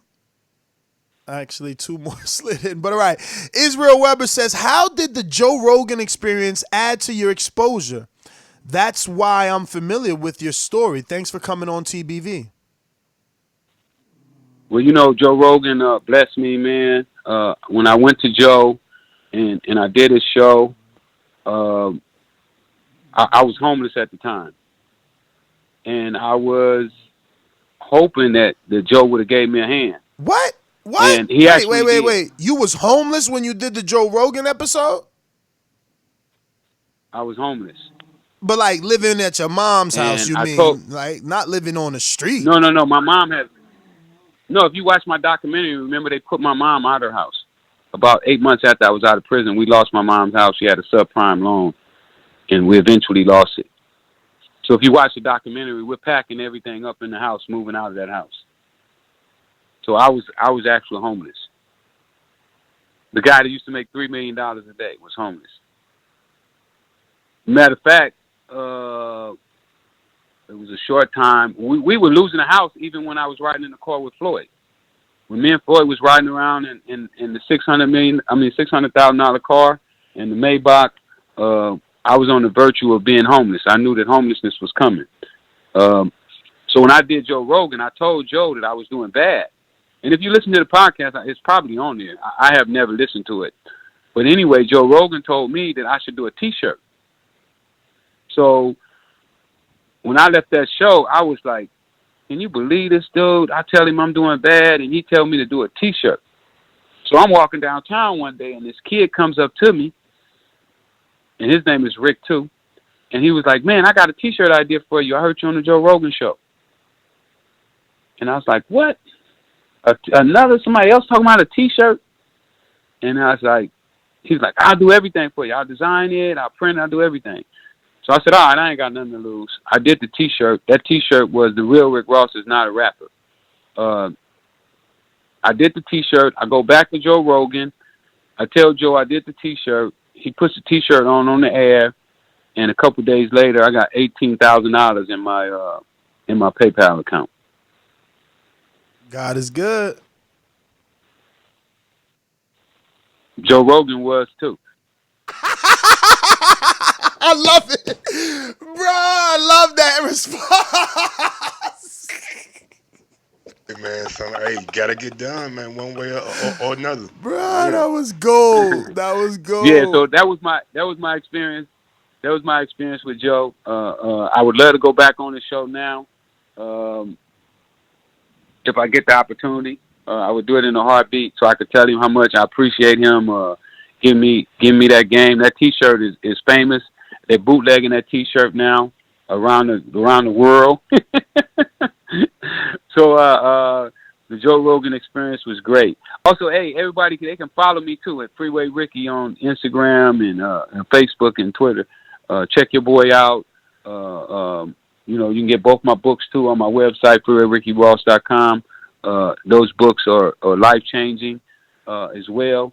They're accumulation of all those 300 books that I read when I was in prison. So if you get a chance, check them out, man. All right, man. So we got two more. I'm not even going to refresh the page. Every time I refresh, I keep saying we got two more. So Jordan Baker, I usually don't give double questions, but you know what, man? This interview's been inspiring. He says, TBV needs good investors. Would you invest in TBV? Nah, but you think about that. We'll What is talk off it. TBV? That's us, the boxing voice. TBB is the acronym. But nah, we'll talk about that. And the last one Oh, is from the United holla at me. Kingdom. Holla at me. Now, Mike will do that. He made the contact. We're going to keep Mike on you. But the last one to let you go is from the UK who says, Coyote, who says, is Wilder a legend now and part of the Boxing Hall of Fame? I don't know yet. I'm not educated enough to make that call. He is making headways, though. If he can continue to win another couple years, he very well could become that. Now, you said you didn't think he had the power of Tyson, right? That was the answer you gave? Yeah. Well, your power comes from your legs.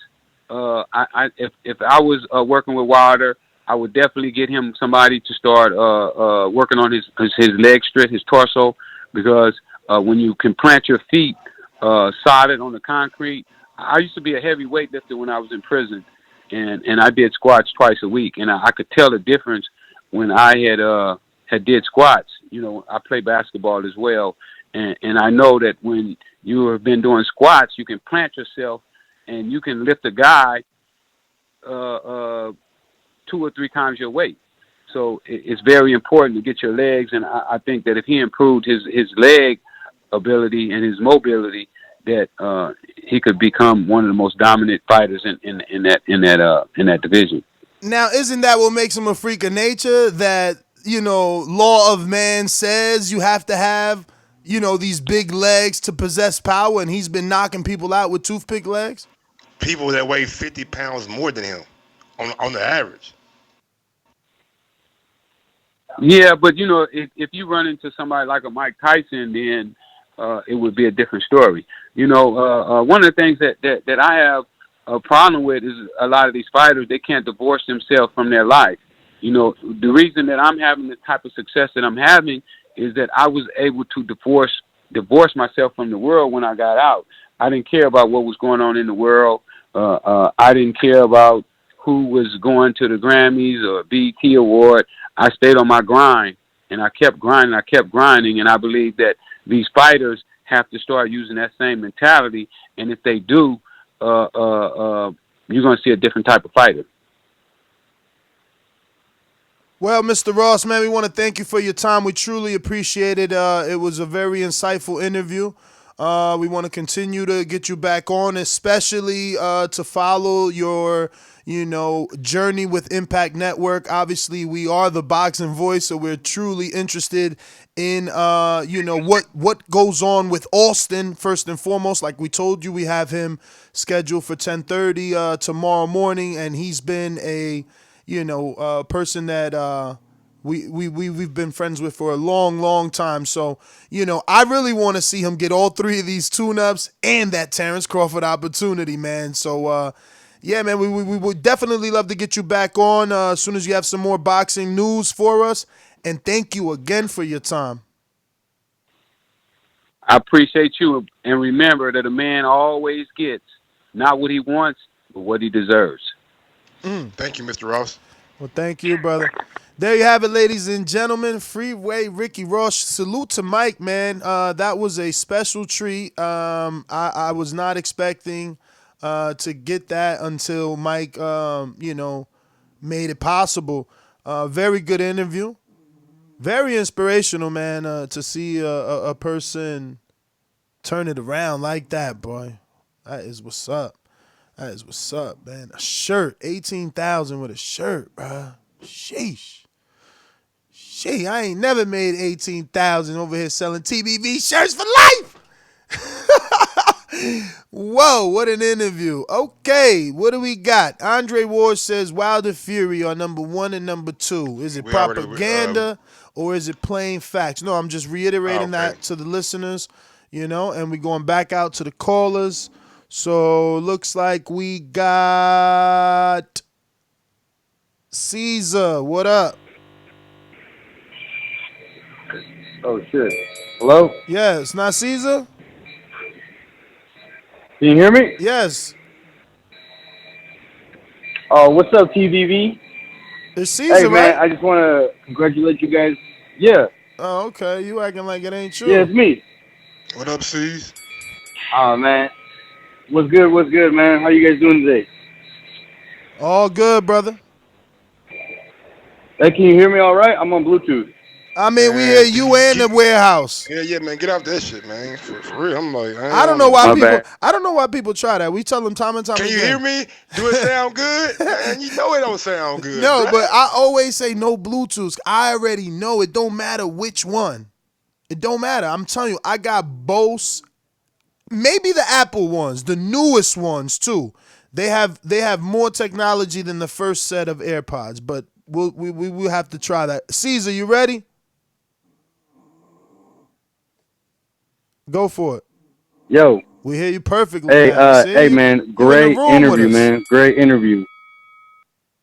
Yes, sir. Thank you, brother. I just want to congratulate you guys on a fantastic show. Amazing interview. That was really insightful. I was really interested in that interview, man. And when you guys announced it, I was like, hell yeah, this dude. Man, I just learned a lot, man. I learned a lot from Ricky Ross, and I appreciate his grind, man. This dude is he's real.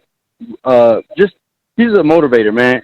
So it was just a real nice interview to listen to. Had me going at work, man. Just got me all pumped up. But hey, man, I just want to say, great interview, great show, TBB for life, man. And you guys have a wonderful day.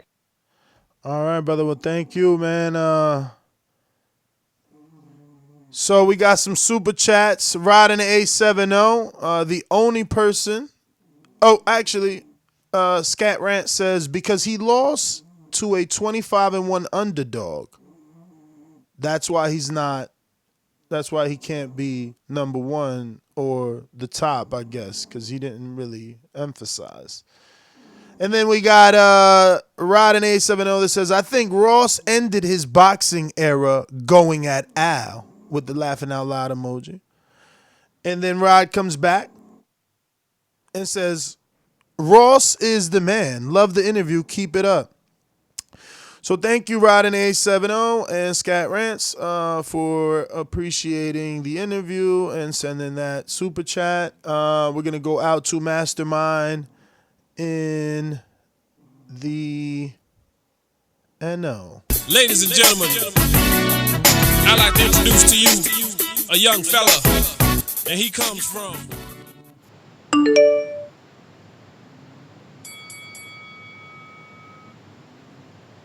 NO, just listening, going once, twice. I mean, you unmuted, but you ain't saying nothing, champ. 1, 2, all right. CYP, talk to me. Yo, good interview, man. But I might be the only dude, and that's cool with me. I stand alone on this. Al Heyman took dudes out of poverty, wasn't making no money, made them millionaires, generational wealth, till feeding their families, being a great example for their families and their communities. Rick Ross sold drugs, put a whole bunch of people, whole bunch of little babies, fatherless and motherless. That's what he did. And now you get a second chance. Cool. But don't come on here hating on a man who's doing things positive when your whole career is built on doing things negative. That's true. Like, I know there's a lot of people listening who was born in the 80s. And if you was born in Southern California, Compton area, SoCal, anywhere, your parents may have been affected by this. My parents were. Keep it real. Shit, it is what it is. I'm an open book. I don't appreciate that. So if you're going to come on here and get in the boxing game, good for you, my man. Good for you. But hating on Al like that when he's doing something positive and expecting us to roll with you when you ain't done nothing but make fame off of being negative and you still keeping your same name, my nigga, you still running with Rick, my nigga, that tells me that you holding on to that and you still value that way of life. I'm going to keep that. My next call going to be about boxing. CYP out. NO, going back to you. Ooh, you got me? We got you. All right, let me make it a little better right quick. All right, yeah, say next, bro. First of all, how my audio is? I'm good, yeah? You all right? All right, well, I'm going to make it quick. I caught the tail end of the interview, bro. I came in on the tail end part when he was mentioning L, and then talking about, you know, the rest of the little moves he making and everything. I mean, bro, it seems like he a cool dude, bro, but just make your make your lane, bro, on your own. Don't like put other people try to like, you know what I'm saying, put other people down to build yourself up. That's the only problem I got with that. Like saying all that about air, I mean, no, you could have kept that to yourself till you made it to the top. Sound like you clout chase. But besides that, I think you're a cool dude, but he just need to take a new angle. He ain't got to take that angle to build himself up. That's my call. All right, we got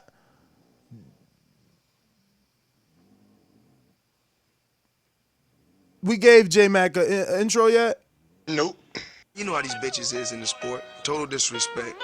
Kid has no class, no style at all. I'm a gorilla, I'm a dog. I'm a dog, I'm a gorilla. The smartest thing you can do is to stay away from terrorists. It can't be the boogeyman if I'm chasing. What you want to bet on? You bet 100,000 on that. Let's bet $1 million. Easy. Let's bet $1 million. What up, J-Mac? Hey, yo, good morning, good morning. Hey, shout out to Will Keem. I heard his mention, one of his quotes in the new intro. That was hot. Great interview this morning with old boy and stuff like that. Definitely, the dude is definitely a successful guy, even though he came up doing it in a certain way. I definitely admire his ambition, his confidence, and his mentality to try to take over boxing or try to make or build his own lane in it and stuff. But like I do agree with, as far as him putting out El Heyman and stuff like that, that's not the route you do it. But maybe that's the way he know about coming up and challenging and scrapping to get where he going. Another thing, on another note, Austin Trout definitely ain't the fighter that he's gonna do it with. I just don't believe in Austin Trout. He rebuilding his career, and he didn't already had one, so he gonna definitely have to get some better fighters to work with. Another thing I did like is how he want to change and make the fighters have it a little more easier route and approach with being able to focus on the sport, because that is a problem in the beginning of it, having guys to invest with you and trust you. But like, I mean, however you go get it, figure it out, just do it. But build his own lane and don't build on the people who done it before you. Cut it. Bonilla. Boomerang, you want to use it? I know we went to you once. We could go to Stainless if you don't want to use it just yet. Motherfucker murder, mayhem, last words of the stainless. Told you I would kill you, squeeze after I aim it. If you're talking money, then you're speaking my language. Or shut the fuck up and grown folks' conversation. Yo, TBV, what's good? Stainless, what up? What up, Stainless? Yo, happy Thursday to you, man. Happy Thursday to you. Stainless, we got to come up with a more creative way of asking the question. I love that you ask it because it forces it, but it needs to be worded differently. Yeah, I might have to stop copying and pasting because just word it differently once and then copy and paste again. Like, because, on the spot, it's hard. I'm reading the question, but like it definitely needs to be worded like if you were invited to, or TBV has this annual, appreciation night where Ness has gathered dozens of fighters. If invited, would you be willing to attend this shit? Like, because the way you say it's like, I'm reading and then it's like, fuck, I read this shit again the wrong way. Like, they don't know shit all what you talking about. We need to at least let them know what you're talking about before we ask them to come. But I like that you asked, because somebody going to say, yeah, believe me. I mean, it should be done but via email, but whatever. Some going to say, yeah. All right. Like I say, it's just me putting it out there on the bus. But good interview, man. Rick Ross, man, he a legend in his own right already, you know what I'm saying? To see he's still making moves, you know what I'm saying, and legal and legitimate moves and staying proactive in his life, you know what I'm saying? That's always good to see and hear, you know what I mean? And just the business moves that he's trying to make, you know what I'm saying, all around the board, man. That's good to see, man. And promoting Black Wealth, I'm always happy to hear that. What was this boxing stuff? Ward talking about Fury and Wilder won the top two or something. Andre Ward says Wilder and Fury are 1 and 2 in the heavyweight division. Is it propaganda or is it plain facts? What's your ranking? Let me know. Yeah, it's plain fact for me. I mean, both of them are still undefeated. How's AJ not number 1? How's he not number 1? Because he got an L on his record. Ain't that usually how that go? Yeah, but then he beat the dude to beat him. Yeah, but he still lost to him first. I mean, the only way to beat the dude. So hold on. So was AJ number 1 before he lost to Ruiz? Yeah, to me. Okay, so then Ruiz beat him and became number 1, right? Nah. Whoa! So you telling me you could beat? You telling me you could beat the number 1 guy and not be the number 1? What the fuck? Look at Ruiz, Hold on a minute. Hold on 1 minute. Martin Man, beat the last golf your time up. Your time up. Get out of here. Listen to me.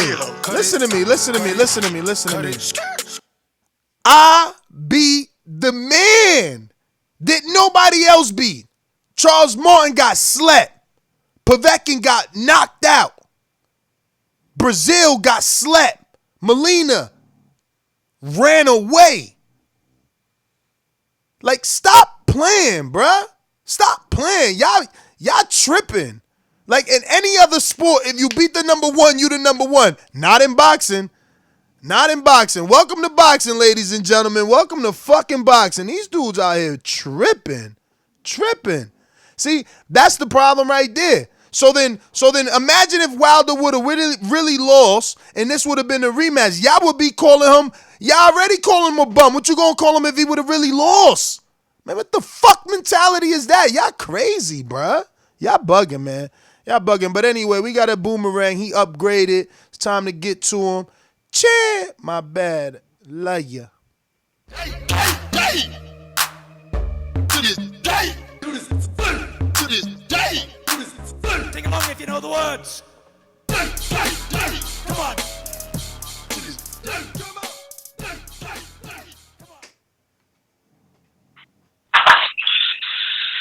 Yo. Come on, man. Get off speaker before I hit the bell. Get off speaker. Damn. Everybody with this speaker and Bluetooth. I'm about to cancel y'all calls, man. I'm not going to tell y'all get off speaker and Bluetooth. Next Bluetooth or speaker I hear, I'm moving the fuck on. You mad because Andy won number 1? No, I'm mad because I get bad reviews for that shit. People like, the sound quality's horrendous. Production is terrible. Like I could control Coyote and his fucking shit tooth. Is it better now? Bruh, the Queen got your internet on hostage, but just go ahead, man. Alright, cool.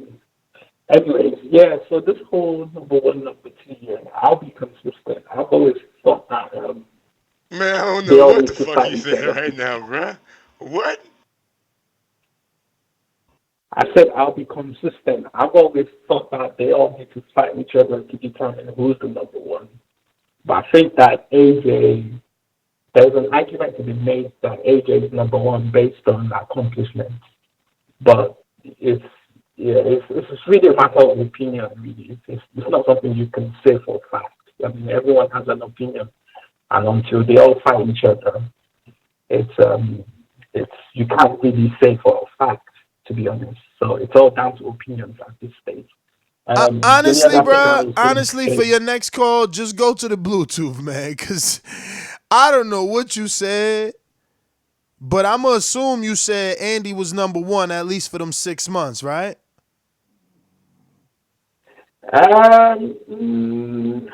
It's difficult because what has Andy done? I mean, honestly, we can't hear you. I have to move on. We can't hear you. It's very, very muffled. Don't know what's going on over there. Maybe you're not allowed to listen to American shows, so you're like under the covers. I don't know, but that's what it sounds like. I'm going to go to Boomerang Bonilla. He's ready. Bomb Boxing, Arizona. What it do? Talk to us. Hey, yo, what's up, fellas? What up? Nothing much. Come on, man. It was a tune-up fight. Dog, you You see, got I'm Trout. consistent, man. I'm consistent. You guys aren't fair. I was out here I'm saying, consistent. that Andy Ruiz was Wilder's biggest fight because of his demographic. I was saying he was going to be the next Canelo. What you talking about? I'm consistent. I'm consistent, bruh. There ain't no damn way Andy Ruiz was number one. He had to do it again to prove that he was number one because everyone said it was a fluke and made all kinds of excuses why he won the fight. You know, he had to do it again, and what did he do? He shit the bed. He ain't number one. Come on now. Tell his bank account that got the 14 million. It's a Talking fluke. about that stuff. Tell him it's a fluke. No, I mean, it wasn't a fluke. It wasn't a fluke because the money's real. He dropped the video today on his garage. What? The money's real, yes, but the win wasn't real. He knocked him out. Yeah, okay, whatever. The win wasn't real. So the Mexican history books doesn't say Andy Ruiz first ever. It does. That doesn't make him number one. Come on, be real. Yo, first name greatest, last name ever. Huh? Drake? Yeah, Drake, but he's the Mexican Drake. Come on now, you know he wasn't number one. No, you crazy, bro. Listen, if a little podcast comes and takes over our spot, they number one because we number fucking one right now. Numbers don't lie. Women lie, men lie, numbers don't lie. And that's how it is. If you beat the number one fucking guy, how are you not number one? Let me clear my throat. CYP Boomerang. Yo. All right, look at it like this.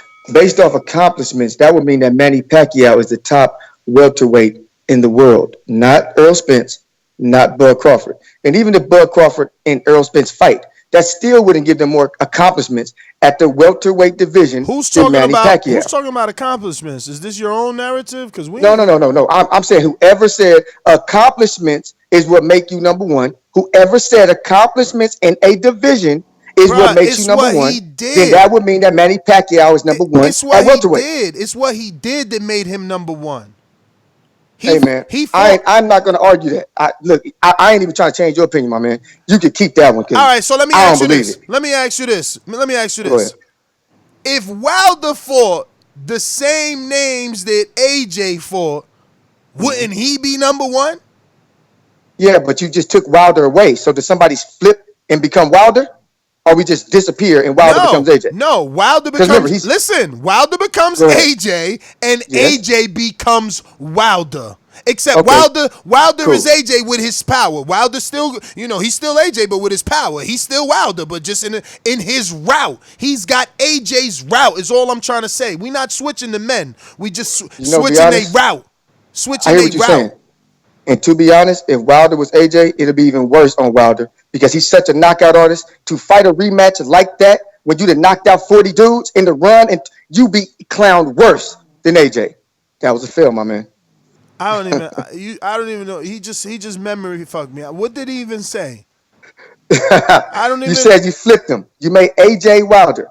AJ the knockout. Wilder is the knockout king. He gets beat by Ruiz. That's cool. But in the rematch, to backpedal and run with all that motherfucking power that makes you legendary gets you clowned even worse than we are clowning AJ. Okay, cool. But he still had the better route. He had the better names, bruh. You can't take that away from AJ. And Manny Pacquiao has had the better route and the better names. Not at welterweight. Yeah, he has. What? Yeah, he has. What? The ones he lost to? The ones he lost to? What you talking about? Man. Are you telling me that Manny Pacquiao welterweight doesn't have a better resume than Earl Spence?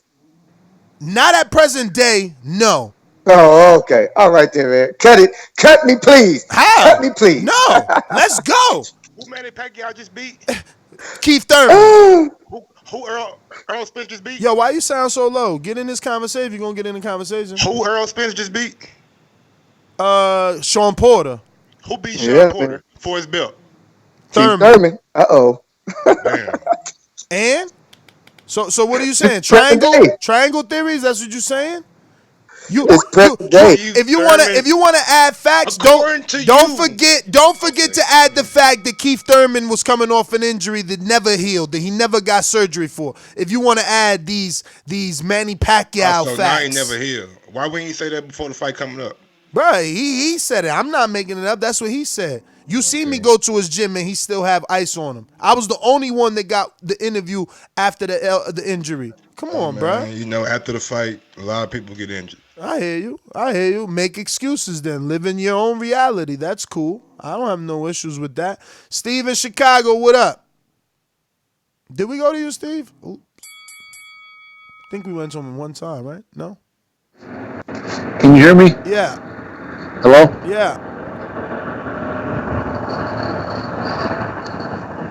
Steve. Hello? We hear you. You hear me? Yeah, bro. Yeah. Yeah, there's no way AJ's number one. I'm going to tell you why. You got to look into the fashion of how he got that rematch back. You know, when Ruiz beat him, he beat the shit out of him. AJ basically ran. And then Wilder, he's basically... What does BoxRec say? Is it a win? Dudes. Is it a win? Is it a win or is it not a win? But you know what? They also keep a record of the knockouts. They do not? Do they not? Yes, and you know what happens? You get a higher percentage in knockout and a lower percentage in knockout. That's it. You still get the win. Exactly. He got the win and the keys to the kingdom. No, I'm like, until you see these guys fight each other, there is no declared number one. How? It's just your listen to me. How in the fuck can you guys keep saying that when only one man versus anyone is worth millions? Only one man is worth dozens and dozens of millions versus anyone. That don't make you number one. No, the 4 fucking belts make him number one. No, it don't. It does not. You guys are crazy. You guys are crazy. No.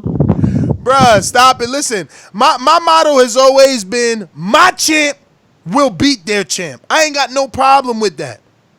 And right now, they get to live in a... He ain't number one. He ain't number one. Right Don't be now, saying that. He's right not number now, one. He's not. right now, the UK gets to live in a reality where their champion is considered number one.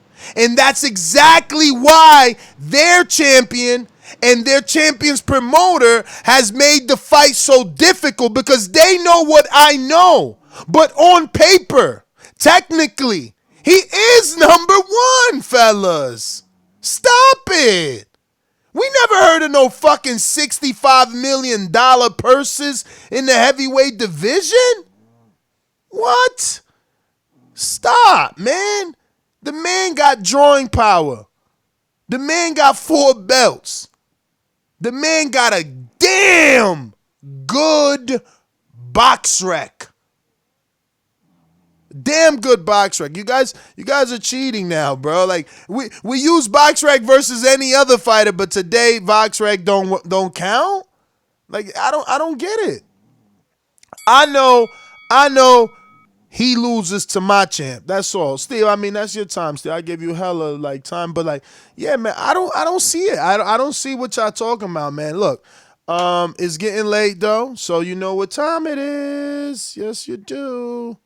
Yes, you do. Drive by. Yes, it is. Yes, it is. It is. Drive by. You know what that means. All right. Let's see. Let me make sure I ain't got no more boomies or nothing like that. All right.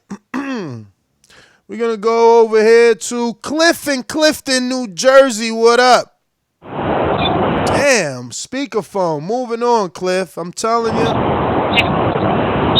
Nah, we're out. You're just listening. We're going out to Mr. PBC, baby. ThaBoxingvoice.com. I'm the flyest. Canelo talking about he believe he can win. Go to my kitchen. Get the sharpest knife and cut the bullshit up. I don't care what you do good. I do every fucking thing great. Mr. PBC, baby. Hey, what's up? What's up, Ness and Mike? Can you hear me? Yes. What's going on? What's good, man? It's cold as fuck in Seattle. Yeah, I like the interviews. Rick Ross is cool. I think he's a good motivational speaker. I like the way he's doing. I kind of understood what he was talking about with the fighters not really getting the full bag. Maybe he's talking about maybe we should make them celebrities or make them famous, have them going to basketball games, have them going to events. And I think that is kind of smart. And that's my call. All right, Dom, I'm in Seattle, man. Jay, Colorado. That's good, Mike. What up? Hey, shout out to y'all for the interview. I kind of missed the beginning. Mike, did you ask if Snowfall was loosely based off Freeway Rick, or was that like something that's he told us he ain't had to He ain't ask. got to, bro. Like, come on, man. Oh, if real you know shit? anything about the Rick Rock Oh, story, God, you know yeah, Snowfall when you watch it. Nah, but he told us. Oh, We ain't yeah, had to yeah. ask. I mean, the same concept. Oh, God, man. yeah, I didn't The hear contraband that flying part. shit in. Come on, bro. Yeah, most definitely. Yeah, that's crazy though. But I mean, you said they got AJ and Wilder on as 1 and 2 on BoxRec. Nah, Jay, but you on drive-by, you wildin'. Nah, Ward thinks AJ. Ward thinks Fury and Wilder are 1 and 2, and we asking you, do you think it's straight facts or is it propaganda? Dove man, talk to us. He What? was right. Joshua is 1 and Wilder is 2 on BoxRec. Oh, it is? Joshua's 1 and Wilder's 2? See? Oh, shit. But that's why. Because why? Events. How do you get number 1? How do you get ranked on BoxRec? Who you fight. What does who you fight mean? It means the level of your opponent. So what does that significant is stars. It represents stars on BoxRec, points. The person that you fight, if he has a name, if he's been in an event, it's gonna be points. So you agree BoxRec is pretty good, right? Huh? BoxRec pretty solid. Yeah, I always use BoxRec for one thing or another. So you would agree that Usyk's number 3? No, I wouldn't agree with that. I wouldn't agree with that. But I just explained why he's there. Let me explain, right? What he's done in the short amount of time that he's done it in the cruiserweight division has given him all those points. Those points carry over because BoxRec isn't you and I. BoxRec is just an algorithm that keeps adding points. So again, because he's fighting named fighters in every fight, he's being scored. When you don't fight named fighters like my man we just had on, Chris Lovejoy, for all 19 Mexicans, that's why. Fight though, Ness. Who did Usyk. Usyk just fought Chaz Weatherspoon. What? But how many points has Weatherspoon got? That's what I'm saying. Period. See, no, because He just Weatherspoon. fought Chaz Listen, Weatherspoon, bro. Mike, And you talking about BoxRec big is fight. different. BoxRec is, if you check Samuel Peters, he's talking about what worth he did at points. cruiserweight. Listen, if you check Samuel Peters, Man, he's bring up worth Samuel points. Peters, man. Samuel ain't did nothing I'm to just nobody saying, today. on BoxRec, he's worth points because he's been in events. You the same guy who sit here time and time. Don't matter what Terrence did at 140. We at 147 now. So why the fuck are we But giving I'm also the same guy that tells you that Terrence is number 1 on BoxRec because he's got a 1200. No one else has got that, and that's because the events he's been in. He's earned those points. He earned those points. You only get my friend. You only get points by the named fighters. That's what I'm saying. So if you go fight Samuel Peters, that's what I'm telling you. I'm telling you, we are physically daily learning how to maneuver a fighter up the rankings, bro. If you fight Samuel Peters, you will move faster than fighting some 0-0 dude that nobody knows that's 0 stars. He's 0. I'm just telling you. Listen, BoxRec is not end all be all. It's a tool, one tool to use. Organization system, all the fighters in one place, their records, what they've done. If the belt was on the line, who refed, it's a very useful tool. I'm not saying it's end all Hey, be all. man, it's a good tool, but That's I'm it. gonna trust my tools more. I'm gonna look Absolutely. at. But you're using that. You use just like you might use I'm using Wikipedia, or BoxRec. you might use an article, or you might use an interview, or you might use something you said in an interview you conducted. It's tools to gather your own decision. Absolutely. That's all. Or opinion or whatever. All right. Where we at here? Dove Man, never went to you. All right, what's up, fellas? Good interview with Rick Ross and fire-ass interview with Tony Harrison last night. You feel me? Hey, I appreciate what y'all doing. All I got to say is this.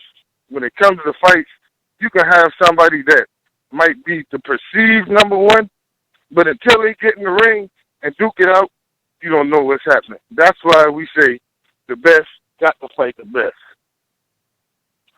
Last I checked, with everyone that he's fought, he was considered at least one of the best. So how is he not the best? Like, I don't know.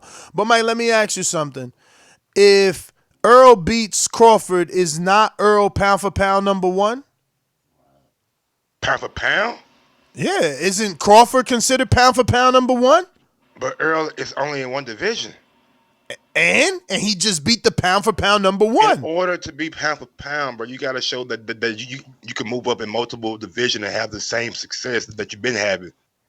Earl ain't did that yet. Earl got to go up to 154 and become another unified champion. You know what I'm saying? pretty sure if we Earl, open up a few browsers while I take some callers, you will see that Earl's on everyone's pound for pound list. Whatever one you check. But he's not going to take over the number one spot. If he beats if you're number 5 or 10 and you beat the number 1, okay? You can't, bro. Because you haven't proven. Like, you can be on a pound for pound list, but to be number 1, you got to show me that you can go to 154 and do it. Canelo, that's why Canelo got a case for it. Or Lomachenko got a case for it. Brother, they're giving it in multiple divisions. Okay. They're giving the number 1 and number 2 spots in most arguments to Crawford and Vasile. Crawford and Canelo. Oh, has it changed really since when? I don't like Vasile being number 2. And that's fine. That's my opinion. But most places that you check, and by places I mean rankings, right? Ring, ESPN. BoxRec, trans whatever rankings, ESPN rankings. 1 and 2 is Vasile and Crawford. Last I checked, right? I ain't looked at it in a while, I guess, man. All right, you make this difficult. Nah, cause you trying to I don't like Vasile number 2. Canelo should have a more of a stake at number 2. Canelo is number fucking 1. That's your opinion. No one has done what the fuck he's done. You know what I'm saying? You got guys like Crawford and Vasile that have moved up and fought small men. Canelo went to 175. This dude started his career at 140. 140. He gets zero respect.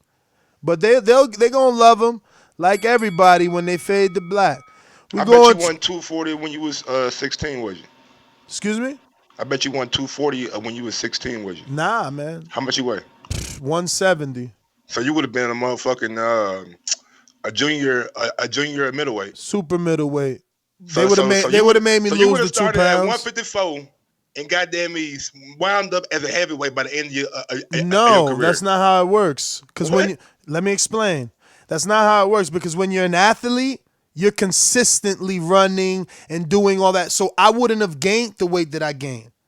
I gained my weight for other reasons. My nigga, you would have gained that weight. You've been eating good. Nah. How you think Keith Thurman and these guys gaining weight in this? Nah, bro. You think Listen. You're going to be eating the same thing Keith Thurman eating. Listen to me. When I was in very good shape and I had my Border Wars fight in 2017, I still had a massive amount of body fat. I did not have a six-pack.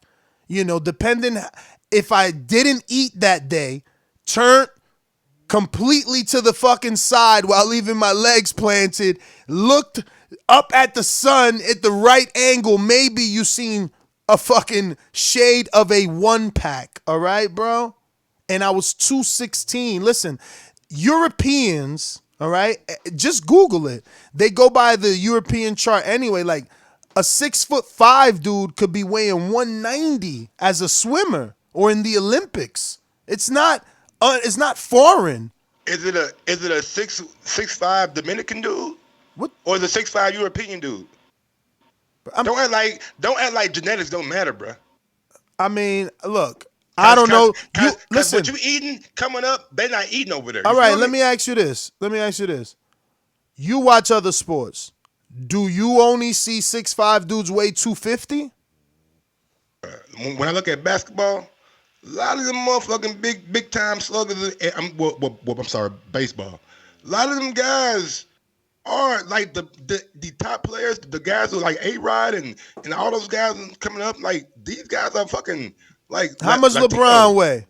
LeBron like 6'9", 260 probably. Damn. Yeah, he probably about 260, bro. I'm telling you, he's solid too though. He's 6'9"? Yeah, about 6'8", 6'9", yeah. Holy shit! I met him. I ain't see that. You met LeBron? Bro, he was at the party. Remember? Who? That was Ron Artest. Oh, there you go. I don't know them. Boy, dudes. you are bad. No wonder he ain't look tall. Ron Artest by 6'7" though. Yeah, you're Ron by 6'7". But LeBron way bigger than Ron Artest. LeBron is solid, bro. I used to LeBron 280. I don't think he about 280 no more. I think he about 260, man. I give him a good 260. He a big dude though. Oh man, I'm running so behind right now. Let me get to Vito, Malaysia. Yo, finally.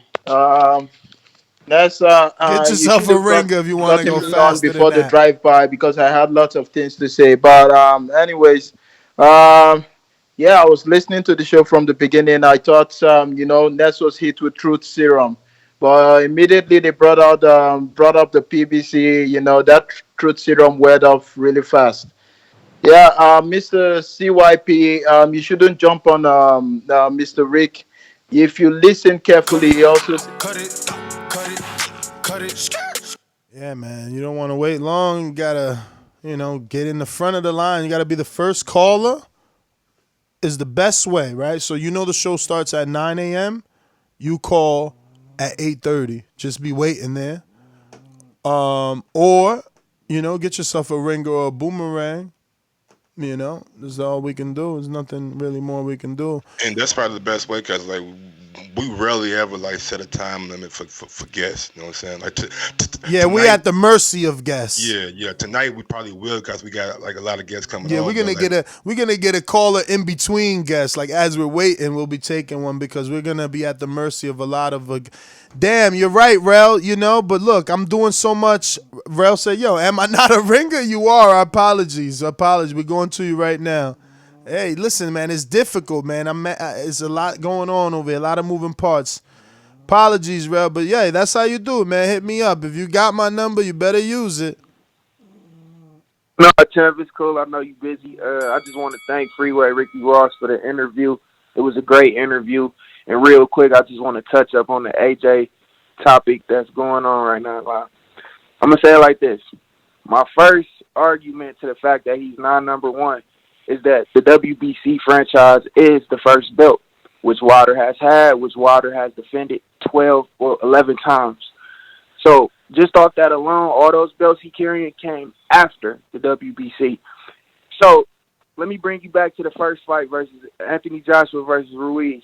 At the end of the fight, after he got knocked down 4 times, spit out his mouthpiece and quit.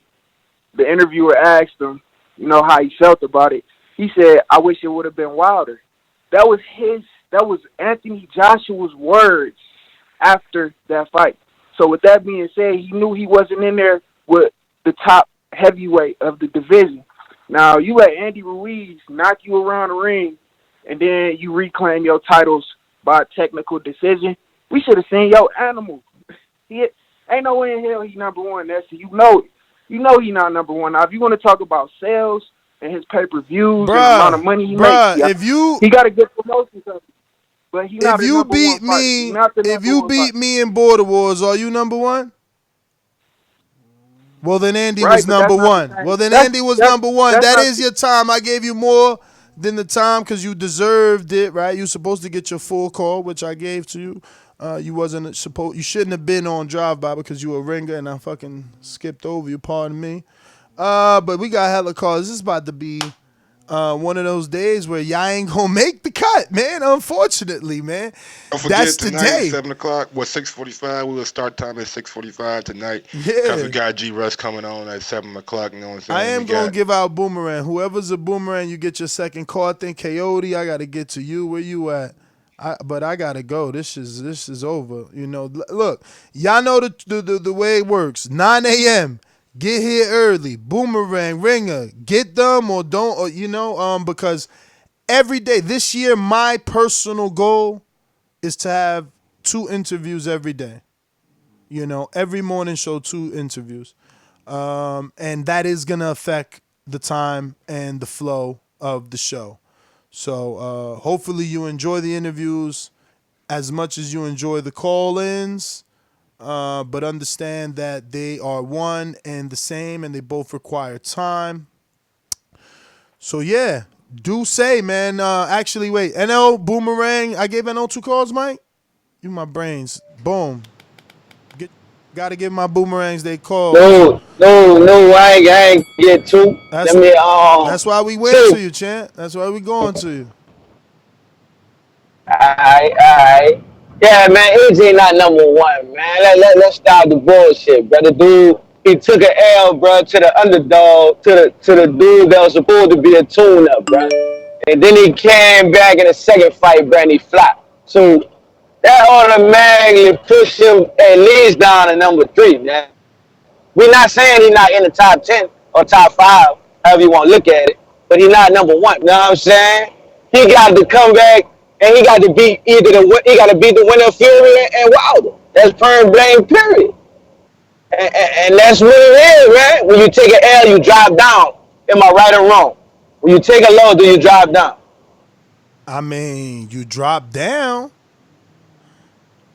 Right, we not saying but if you beat drop the dude, him out of the but top if you 5, beat that's the what dude, you but if you can't be the beat the number 1 spot, dude, bro. but if you beat the dude that beat you should be dropping right back up.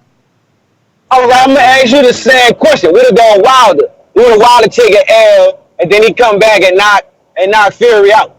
I mean, is he still gonna be? He gonna get his same position back? No, he gonna drive down. So why we not holding his agent to the same standard? That's my call. We got a super chat coming in from Ivan G. If number 10 win number 1, don't mean he become number 1 right away. Just after you prove that you can hold that place. And in other sports, probably is different. I agree, man. You gotta prove that, like, man, you gotta prove like you can hold in the number 1 spot. Cause you really just holding overnight. Cause if y'all not still in that from Andy. Them 4 knockdowns and that knockout, that proved it. That proved it. It's like you said, Mike. More money just money don't change you. It just amplify who you are, and that's why the fuck he got fatter. He was always a fat boy, and now he was able to eat the best shit in life. Okay, y'all cannot steal that win. He knocked that boy out. He beat the shit out of him, and if that was Wilder, we'd be fucking up in here singing a song. Because Wilder already the champion, and we expect that from Wilder. Like, Man, listen, bro. not trying to steal Andy's win. See, I guess it's different for me, Mike. His name would always be in history, but I'm not going to put him number 1 just because he did something that I thought that he wasn't going to do. I guess it's different for me. That's why, because you seen me, I was there with you, and I just was like, whatever, man. This is a whack ass fight. Anthony Joshua out here cherry picking. You know what I mean? And then that ended up being one of the best fights of 2019. I mean, like, that just was an amazing fight, something I'm probably never ever gonna forget. Andy put on a magnificent performance. It wasn't no squeaked by decision. It wasn't no robbery. It wasn't the wrong decision. It was that man's night that night. And I watch boxing enough to know that there are plenty Andy Ruizes out there. And what I mean by that is that, the sun shines on them and they're able to shine that day. But there aren't plenty Andy Ruizes out there that can say they're the first Mexican heavyweight in the world. That shit is in the books. Nest GTO. Oh, CYP, last call. Yeah. Last thing I'm gonna say, Juan Manuel Marquez knocked out Manny Pacquiao. Manny Pacquiao was the number 2 pound for pound fighter, number 2 welterweight behind Floyd and Floyd. Did he become number 2 pound for pound when he did that? And did he become number 2 welterweight when he did that? If he did, unless you right. If he didn't, unless you wrong. CYP out. Oh, y'all want me? I'm on the after show, but you gotta request me because I ain't on there unless you request me. I'm out of here, baby. Have a good day. J Mac. Yo, yeah, Ness, you tripping. Pacquiao clears they got the best resume. Like Mike said, you got to move up multiple weight divisions or at least 2 or something to be considered for that. The Dallas Cowboys been the highest marketing team Bruh, but in the J Mac, if NFL. that's Hold on, true, don't come in. Let me finish because I know you're gonna chop it up afterwards. Yeah, the Dallas Cowboys been the highest paid team in the NFL for the last decade or so, and they still have nowhere close to being the top team. AJ and who he beat to get those belts from, that matters. So you can't say the highest paid guy is the number one or the most popular guy is number one because last time I checked, Logan Paul and what you call him outsold Canelo, but you got Canelo being a cash cow in the sport. So bro, that your time high is up. paid Your fighters. time is up. I need to ask you a question. So how are you saying that you're basing the number one? The number one to me is who you fight and who you get them the competition and who you fight. All right then. So you telling me Wilder has better competition than AJ? Yes. Wilder and I'm Tyson all Fury right. are better I'm done. fighters than I'm done, AJ. Joe. I'm done. Listen, you can't give Wilder credit for fighting Fury. It was a draw. He didn't win. That's not. It's a draw. You know what I mean? Like, yo, y'all bugging. Logic today is, yo, what's up? Y'all letting this one slip from y'all today. How the fuck? So wait, is Povetkin better than Duapai or not? Oh, okay, nobody wants to play that game. Coyote, man, Boomerang. Oh, J-Mac. Go. Come on, what is going on? Who that? No, everybody going at once. Stop. Coyote, Boomerang.